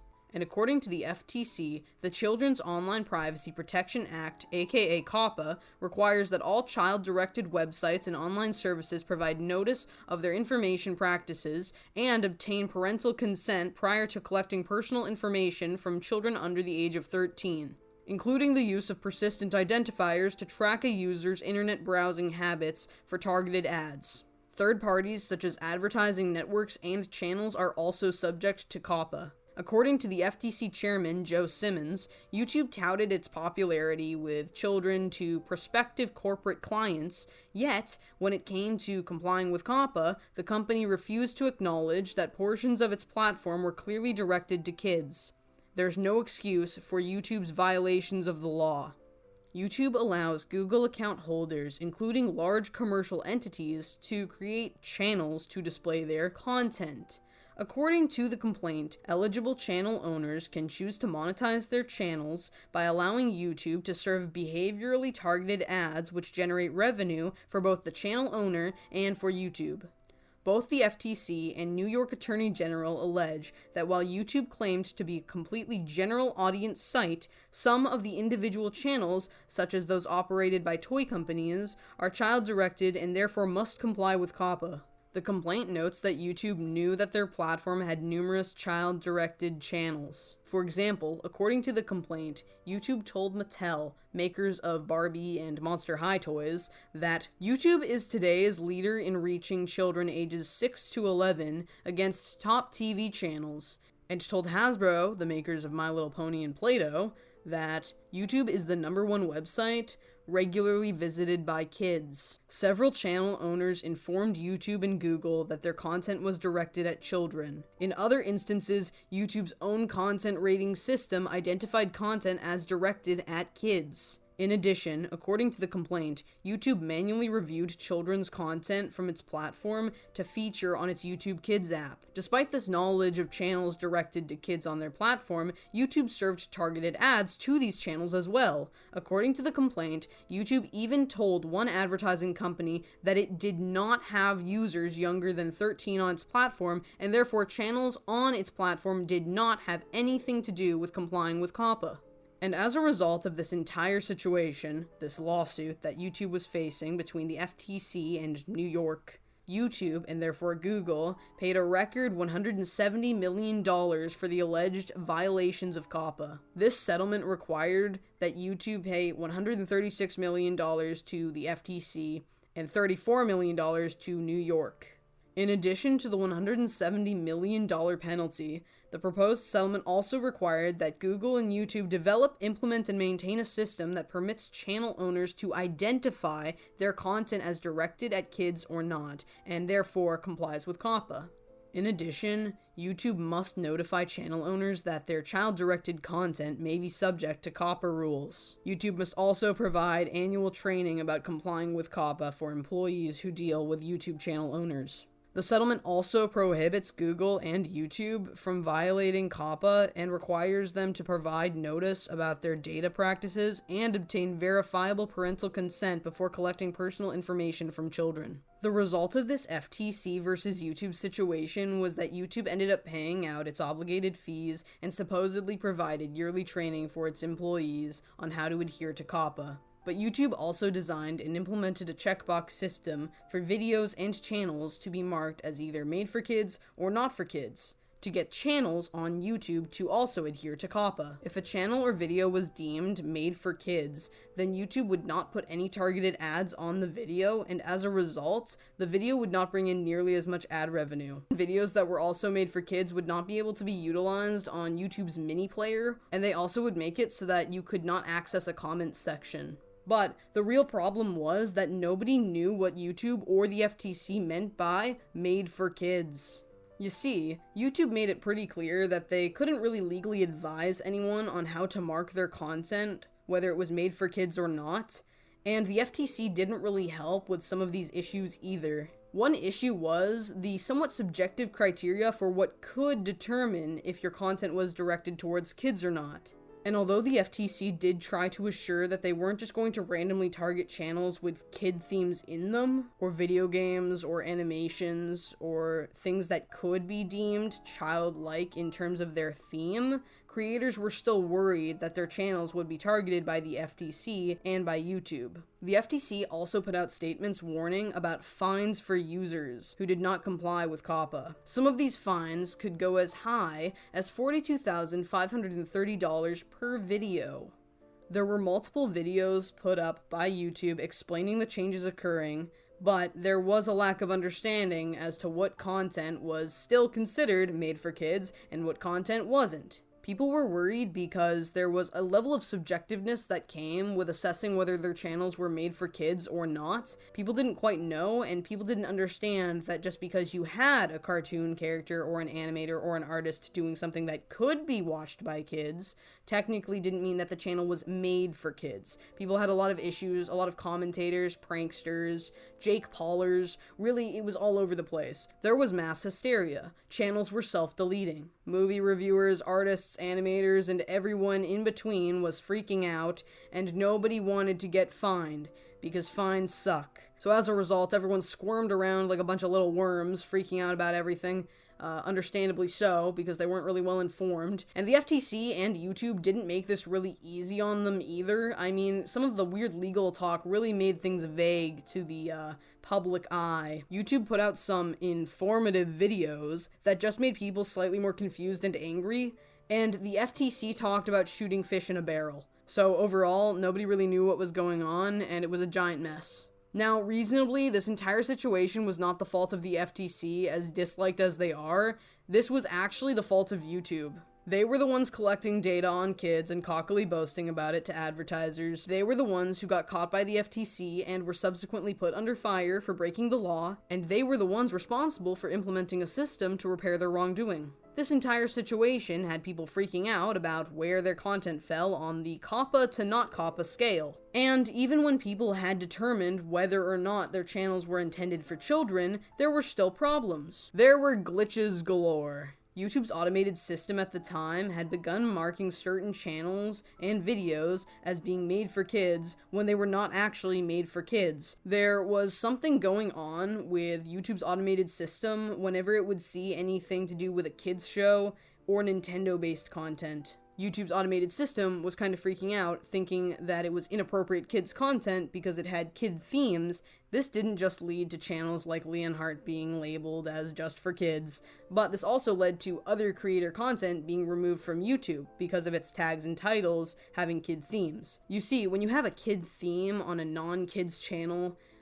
you can kind of run into problems sometimes, and YouTube's automated system will think that you're marketing something bad to kids. To put things simplistically, when you have a kid theme that's being marketed to adults in an adult-like manner, YouTube's automated system actually thinks that you're marketing an adult theme to kids.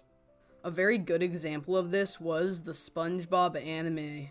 Created by Narmak, this masterpiece, although a derivative of a kid's show, SpongeBob, is not made for kids, and it was never intended to be made for kids. Narmak specifically designed it and labeled it as not made for kids. Narmak marked his video properly, specifying that it was not intended for children, but YouTube's automated system removed the video, thinking that it was made for kids and it was marketing inappropriate content to them. It then took the power of mass backlash from Narmak's fans to restore the video and resolve the problem. Again, the likely reason for this was YouTube's automated system dinged the video as being meant for kids when it was not marked for kids. But luckily the video is back up and the issue has since been resolved. Many of these glitches would actually be resolved in the end, but many channels would still find it very hard to recover from this whole COPPA situation, especially those who had spent their time making family-friendly and kid-friendly content over the years as a result of the previous adpocalypses. It was almost funny how unhelpful this whole COPPA enforcement thing on the platform was at the time. I mean, YouTube did get dinged $170 million, which might sound bad, but for $1 billion company, that's just pennies. And on top of that, the entire COPPA enforcement thing was to try and stop YouTube from profiting off of ads targeted at kids, and to stop various entities from taking advantage of kids to sell products or gain viewership. But in reality, a lot of these companies still had so many views in comparison to smaller YouTubers that they did manage to make still some kind of profit off of non-targeted ads. A lot of these companies had managed to get massive amounts of views, so even if they weren't getting targeted ads and they had 1/5 the ad revenue, they still would manage to make a good amount of money on their videos, unlike the smaller YouTubers who were also made for kids, who would be getting significantly less due to a smaller view count and usually lower video upload rates.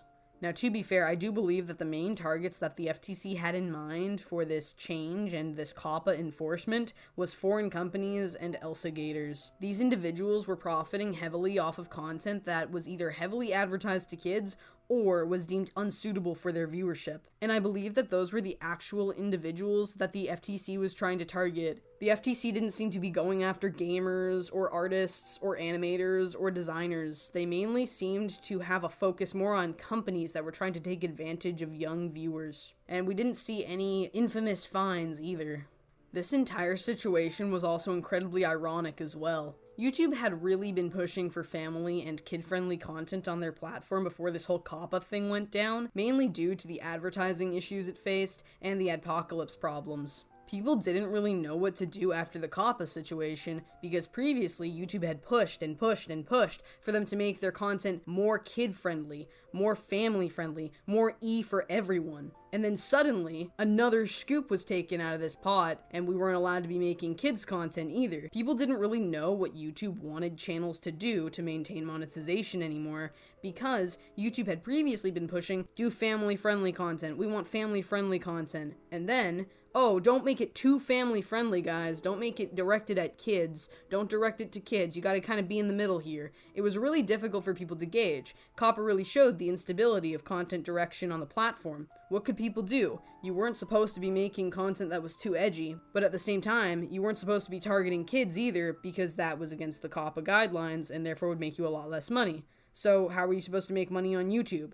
How were you going to maintain monetization? You had to kind of be in the middle. You had to be mundane. You had to be advertiser friendly. You couldn't be family friendly. You couldn't be kid friendly. You couldn't be edgy. You had to be advertiser friendly. People didn't know how they were going to maintain any form of stability on YouTube after this. They recognized, hey, I can't bring my content from edgy to cute and kiddie because, again, that's against the rules. So what am I supposed to do? Is family content okay? Is gaming okay? What can I do? What am I allowed to do? Tell me what I'm allowed to do. This was the whole situation. People didn't know what was going on half the time, and whenever they started figuring it out, something else would come out of the woodwork and ruin everything. This is why a lot of YouTubers also started really focusing on making sure they'd have a Patreon and a merch store and all this other stuff. That way, just in case if you get demonetized or your monetization doesn't work out or you get false copyright claimed or you face something else on your channel, you can make money in other ways. Now the other question is, how much money do these kids' channels make? CPM varies from channel to channel, and CPM is basically the cost per 1,000 impressions, aka how much money you make for every 1,000 views, but it changes from channel to channel and is very difficult to gauge. Overall, this COPPA situation has made smaller, kid-friendly YouTube channels have massive drops in income, and a loss of various privileges like comment sections and the mini player. People are unsure as to how effective this new regulation method on YouTube will be with protecting kids. Most people do not have any faith in this whole child-friendly COPPA world, and most people do not like the COPPA enforcement on YouTube due to its glitches and its potential issues that come with it. I'll tell you this much, when I was watching YouTube as a very young tot, it didn't take much for me to figure out how to get onto the site, and I definitely wasn't using YouTube Kids. Rules and regulations are very unlikely to defend children in the wake of the internet. The only thing that can stop children from accessing inappropriate content online or protect children from large companies, it is always parental guardianship. Your parents are what make you who you are today, whether it is because of their input or lack thereof. At least from my perspective. But anyways, 2020 didn't just bring the downfall of kids' content on YouTube. No. COPPA was bad, but things were just starting to settle in 2020 for being really, really bad. So this is just setting the ground for what was to come. During 2020, many YouTubers started exposing fake pet rescue channels on YouTube, where unidentifiable individuals oftentimes would put cute, adorable animals in harm's way prior to recording themselves rescuing them for clicks, views, and likes. People actually started making videos exposing these fake pet rescue channels in 2019, with the earliest one I could find being called "Fake Dog Rescue Videos Need to Stop." But the bulk of these videos exposing fake rescues would be uploaded throughout 2020, And this was when most people would notice the scale of how bad things really were when it came to these fake animal rescue channels. Fake channels like Amazing Cam Daily, Happy Dog, and The Rescue Journey TV were being exposed by various YouTubers for their fake and harmful content. But sadly, these few channels would only be the beginning for what was to come when it came to discovering these fake pet rescue channels. A report from Lady Free Thinker would come out 1 year later in 2021 explaining that between 2018 and 2021, there had been 180 fake animal rescue videos, 70 of which would be uploaded in 2021. So despite everybody being aware and raising awareness about these fake animal rescue channels on YouTube, they still would continue sprouting up from 2020 to 2021 and likely beyond. And although YouTube has stated that it will take down fake channels like this on its platform, the task has proven to be a slow and potentially insufficient process. Given that this is a slightly newer sort of issue, we do not know the scale of it yet, but it seems quite bad. You know, on the internet, people have faked a lot of things, from fake pranks to fake rescues, and fake creeper catchers to fake political crimes. There is always going to be something fake on the internet. And as a result of this, we as viewers need to maintain the awareness that what we see online might not actually be real. And that brings us to today's sponsor, Nobody, because I'm a nobody and I'm sponsoring my own video with the nothingness that is me. I don't know why I said that.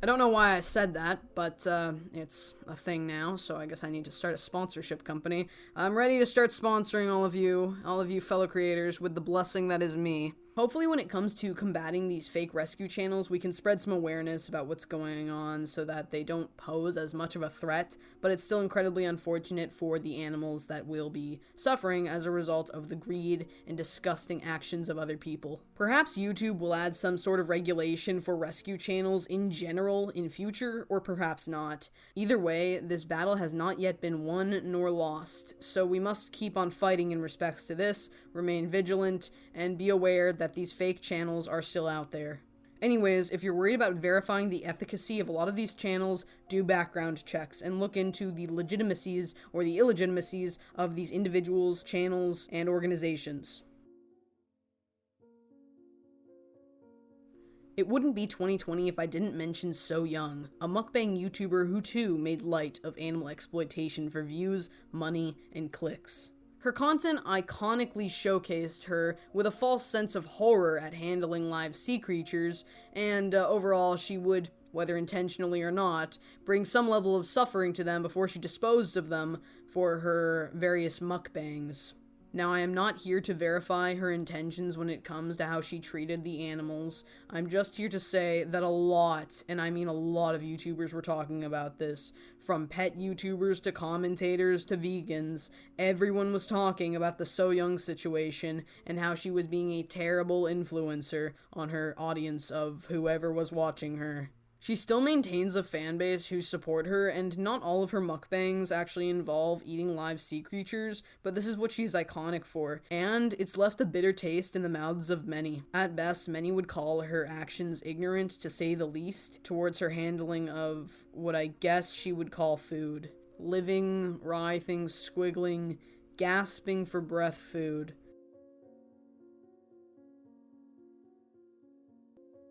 Cuties was another sin that leaked its way onto YouTube. After the movie was greenlit on Netflix and screamed about on Twitter, it made its way onto YouTube, where many reviews and criticisms were gloriously displayed at the absolute creeper creation that this movie was. The controversial and blatantly disturbing video had many YouTubers disgusted and horrified at how something like this could be greenlit by Netflix. It was almost amazing how everyone from every part of the political spectrum came together, united, to hate on this abomination of a movie. The hashtag cancel Netflix was spawned, and many people quickly unsubscribed from the streaming service for how it promoted the movie and how it treated its outraged viewers. Seriously, guys, this movie, it was pretty bad. A lot of people reviewed it, a lot of people talked about it, a lot of people said they watched it, a lot of people went through it, and the real issue that people took was the fact that child actresses were used to perform in this movie. That was where the main concern lied. It was not because of the inherent design of the movie, the content of the movie, but the real issue here was that the actresses were insanely young to be performing in such a movie like this. There were some other individuals who made their way onto YouTube disgusting and freaking people out with their joy of the movie. A lot of people grew suspicious of why this movie was being put on a pedestal for basically being softcore waka waka. And, it wasn't good. This was so bad, actually, that there were felony charges brought from Texas to Netflix for lewdness in this film. But despite this, all of the backlash, cuties still remained. But my Netflix subscription certainly does not. YouTube also had a complete switch with what YouTubers were in power that year. Dream rose while Shane Dawson fell, and Dream accidentally then canceled John Swan, a documentary-style YouTuber. Cryotic disappointingly chose to ruin his own life by ruining the lives of his young, impressionable fans, and was swiftly added to the list of creeps that will never be forgiven by their audiences because they are creeps. But an important thing to take from this entire situation is don't meet your heroes and don't have any heroes that you want to meet. This was the year that I think YouTube hit complete wackadoodle mode. With drama after drama, controversy after controversy, and meltdown after meltdown coming wave after wave at viewers and content creators alike, there was no salvation in sight, no freedom, no consistency, no happiness. It was terrible. But that was it for 2020. So let's move on. There was nothing else. No, I said let's move on. No, I'm gonna get kicked off the internet if I talk about this. No, we're not doing this today. I'm not talking about this in public. We are going to have a big public freakout. In response to the happenings of the world, many people posted YouTube videos. These videos contained various forms of advice, criticism, individual opinions, and concerns about what was going on. And in response, YouTube removed over 11 million videos in 3 months, relying on its automated system instead of human review, citing that these forms of content were misinformative. Another thing to note during this time, though, was that a lot more people, given that they were stuck at home, were making channels and producing content for YouTube. And a lot of them still are, because a lot of them are still stuck at home.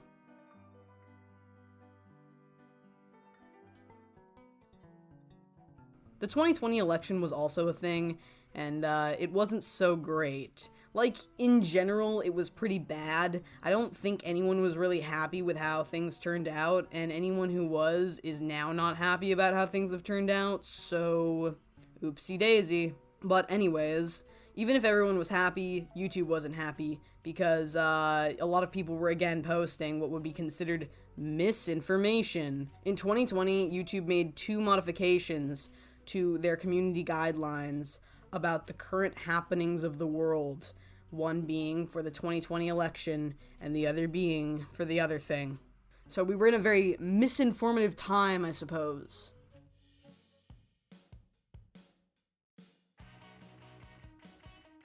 "2021 was not so good either. 2021 had a lot of intense, immense, crazy things going on. From bots and scammers being exposed by various YouTubers to the heated debate that was Super Straight, and from the return of Justin Payne to the disgusting self-destruction of Creepshow art, there were a lot of dramatic things happening on YouTube this year, with the Creepshow art controversy being a big one. Many people have already talked about this situation, but for a quick explanation, Creepshow Art, a speed paint commentator who apparently doesn't make her own speed paints, was caught on Lolcow, another website that we'll talk about later, trash-talking her various YouTube friends. She was then outed as a stalker by Emily Artful, and then lost masses of subscribers. She maintains her innocence, but most people don't think she's innocent because there's a lot of evidence about her not being innocent.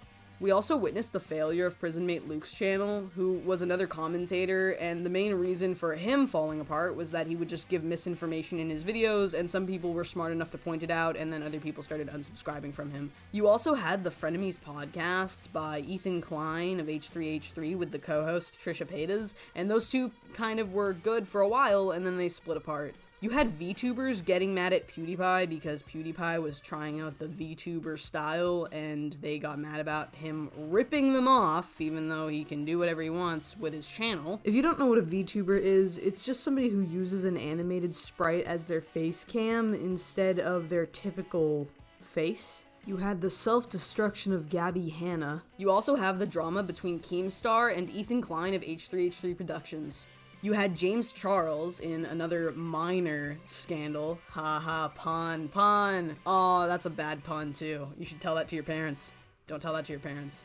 Really, the entire drama scene on YouTube in 2021 so far has managed to be one of the most ridiculous cosmic eruptions of insanity on the platform, and yet despite that, it's one of the most boring times on the platform. People are desensitized to the drama. People just move past it so quick because it's just, we've all dealt with it for so long now. I don't know about you, but the drama scene in 2021 feels dull.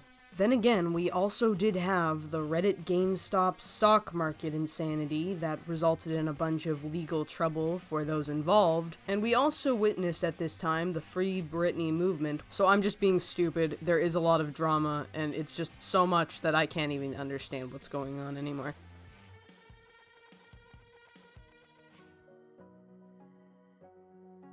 Early 2021 had the launch of YouTube Shorts globally, after being just a simple concept tested out in India during 2020. What are YouTube Shorts? Well, with the popularity of TikTok and its incredibly short video formats, YouTube designed their own version of TikToks known as YouTube Shorts. They did this to better compete with TikTok and are currently in the process of heavily promoting them. Like TikToks, YouTube Shorts use a vertical video format and can be anywhere up to 60 seconds long. All you have to do is follow the proper dimensions, keep the video length under a minute, and use hashtag shorts in the title or description of your videos. And then bam, YouTube Shorts, baby. YouTube heavily promotes these shorts, and it can really help with growing a channel. So if you are trying and failing to grow a YouTube channel, uploading YouTube Shorts might just be your hot new ticket to get YouTube stardom. Given the speed at which many people can view these YouTube Shorts, they are oftentimes a quick and easy way for people to consume mass amounts of content from various channels. This gives YouTubers a great chance to attract additional subscribers and is an easy form of content to produce in most cases, but it has come with a price. Some issues with YouTube Shorts involve content ripping, where many people will just re-upload content from TikTok onto YouTube Shorts and collect easy views, whether they are the original creators of the content or not. The other issue is that with the introduction of YouTube Shorts, YouTube has demolished the CPM rate for short-form content videos on YouTube, cutting the average from a potential 50 cents per 30 seconds to 10 cents. The other issue is that, like TikTok, YouTube Shorts can oftentimes suck and people hate them. Some people find that they take away from the appeal that YouTube once had because they do take on a very fake air to them, not to mention the fact that YouTube isn't TikTok. People know that YouTube isn't TikTok, and if people want to see TikToks, they're going to go onto TikTok. They're not going to go onto YouTube. That's not why a lot of people watch YouTube. Just like TikToks, YouTube Shorts have a tendency to have little secret sponsors and affiliates that look to be barely in compliance with the FTC guidelines. There are some creative, fun, and entertaining people in this domain of YouTube. Don't get me wrong, there are some people who make really cool YouTube Shorts. And I do suspect that this is a great idea for people trying to grow their YouTube channels really quickly because they do get quite a lot of views. But I also suspect that there very well could be some problems arising for YouTube Shorts in the near future. That, and I don't think very many people want to watch TikTok on YouTube, unless it's a TikTok compilation on YouTube. The original way YouTube Shorts worked on YouTube was simple. You could make YouTube Shorts and they could do very well on the platform, but they didn't contribute to your watch time or your ad revenue on the platform. Meaning that you could make hundreds of YouTube Shorts and have hundreds to thousands of subscribers, but have no watch time on your channel and have no monetization. But currently, in late 2021, this has changed. YouTube Shorts can now be monetized and count towards your watch time. And you basically can monetize your whole channel now through the power of YouTube Shorts. But even if this isn't the case in future, YouTube Shorts can still be really great for bringing people to your channel. It's really great for exposure. They do tend to pull in more people and more views, and if someone sees something they really like in your channel, they'll subscribe. Now, there still is a problem here. the CPM rate for regular short form content on YouTube isn't looking so good. This means that many YouTubers like Just Me Habibi, Meat Canyon, Dolan Dark, various animators, and shorter content creators who produce short form content, but not YouTube Shorts, will have some issues pulling in the AdSense compared to other YouTubers, or perhaps even YouTube Short creators. This means that they are going to have to produce more content to garner more views to make the same amount of money that they were previously making, given that the CPM is about 1/5 of what it once was. YouTube at this point seems to really be pushing YouTube Shorts right now, but on top of that, they always push for longer form content as well. Videos of 8 minutes or more can really help pull in the YouTube AdSense because you can add in mid-rolls. The more mid-rolls you have means the more money you make, but also the more money YouTube makes, and therefore longer form content does very well on this website, which is a really good thing for this video again, let me tell ya. But aside from that, YouTube Shorts seem to be where YouTube's shorter form content is headed. So if you are making short form content, trying to direct some of that to YouTube Shorts might be a very beneficial thing for your views, watch hours, even subscribers, and maybe your wallet. Speaking of monetization, YouTube changed their terms of service so that non-partnered YouTube channels would still have ads placed on their videos, and YouTube would collect 100% of the money made from these ads. So say that you're a YouTube channel who doesn't have enough subscribers or channel views, me, and YouTube won't monetize your content because you're underrated and really cute, me, then guess what, buddy? YouTube will still monetize your channel, but not give you any money. Me. Now, to be fair, so far I have not really seen this change put into action, at least on my channel, and nobody has told me that ads have been on my channel, but they very well could be. I've tried looking at other small YouTube channels to see if there are any ads on them, and there never are unless they are a music channel or have been copyright claimed in some kind of way. YouTube does have a lot of small channels, and those small channels might be dead channels with only a little bit of content on them and they never got monetized. They might be channels that just do not get the views, or they could be channels that just don't get enough subscribers. So it would make a lot of sense to start monetizing all of the monetizable content on your site, even if it's not able to be through a monetized YouTube channel. Anyways, this is probably just happening because YouTube really likes money. But again, I don't know to what extent this monetization on small channels is going to do, so it could be anything. But I do think that if YouTube starts monetizing small channels, this might end pretty badly for small channels. Now, this is just my opinion, but I try to avoid the channels that have ads placed on them as much as possible. And the cool charm about being a small channel is that you don't have ads placed on your videos, so it kind of makes things a little bit easier for people to view, and also it might make people want to subscribe to you more because your content isn't overloaded with mid-rolls or has a ton of ads placed on it. But I'm also theorizing that perhaps this could be a really good thing for small channels. Maybe YouTube is going to monetize the content on smaller channels, and therefore it'll be more likely to get pushed to people to make money for YouTube. So, more people will see your video, and there will be more of a likelihood for people wanting to subscribe to your channel because more people are just going to see you in general, and therefore you might have a chance at getting monetized faster than usual.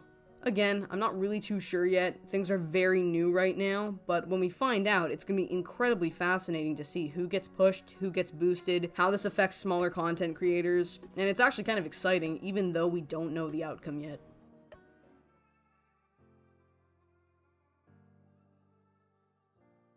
And now we're in 2022. To be fair, I could go on about 2021 more, and there are quite a few additional points I want to touch on for 2021, but I believe it would be best to have you, the viewer, see what I've missed, because I won't lie, I'm getting a bit overwhelmed with the total volume of information that I've been sifting through for this series. I also want to talk about this current year as well, but I think that waiting a bit longer to assess the history of 2022 will do wonders. I feel there is so much happening and still constantly moving and changing that saying anything more at this point could be potentially misleading or incorrect information, or even incorrect speculation. And although a significant sum of this documentary series has been pretty lax and speculation-based, I would still prefer to wait. This also brings me to another point I want to make. As you can imagine, creating a collection of YouTube's history over the course of its entire existence should generally take a significant sum of time to create. but it should not have taken as long as it has. In fact, I've basically not uploaded for about a year, and somehow a video I estimated to take 3 months has taken me actually almost 11 to 12 to finish. I'd like to tell you why, but I think I have to reserve that information and that commentary for a following video, not to be aloof, but because it's quite a lot. It's a weird little story, a weird little side adventure that I've been on, and it's kind of been time consuming, so I mean, comes with the territory, I suppose. So, that is going to be probably in the next video after this series is fully uploaded. Anyways, without further ado, here is my general wrap-up of the history of YouTube, at least for now.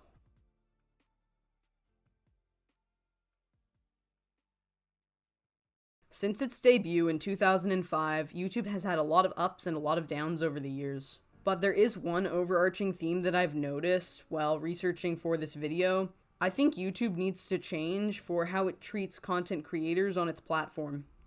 YouTube needs to be more open, honest, and apply more respect to how it treats its creators in order to gain a good PR that it's always aiming to acquire. I get that YouTube wants to make money and get along with advertisers, and I'm not here to discourage that, but I think that YouTube needs to learn how to balance its advertisers with its creators. We already are seeing a lot of YouTube alternatives pop up, and although they are not as popular as YouTube is, or maybe ever will be, they are still steadily gaining popularity, and I believe this is likely because of two things. People are looking for a way of getting back to having less constraints on the content they can create and view, and people want a little bit more respect when it comes to creating content. They want better responses, they want some consistency. They do not want to have to constantly be floundering and worrying for their well-being. If you guys haven't noticed, there are just some things you really can't get away with saying on YouTube that you can still say on other platforms. Now, saying that, other platforms do have limitations as well. I'm just saying that, in general, YouTube does have a lot of limitations on certain forms of content you can make. There are a lot of limitations that creators have faced throughout the years. From the death of edgy comedy to the immense word censoring that people have to do to maintain monetization on their videos. Whether it be at the hand of YouTube's automated system or by manual review, there are a lot of good-hearted creators who are having a hard time functioning on the YouTube platform as it stands, due to YouTube's many restrictions on what content is and is not acceptable. I hope that over these next years to come, things can change for the better, but as it stands, things are a bit dysfunctional. The design, function, and terms of service in 2005 look completely polarizing in comparison to what YouTube looks like now. Heck, even in 2014, YouTube looked insanely different from how it does now. It also acts differently.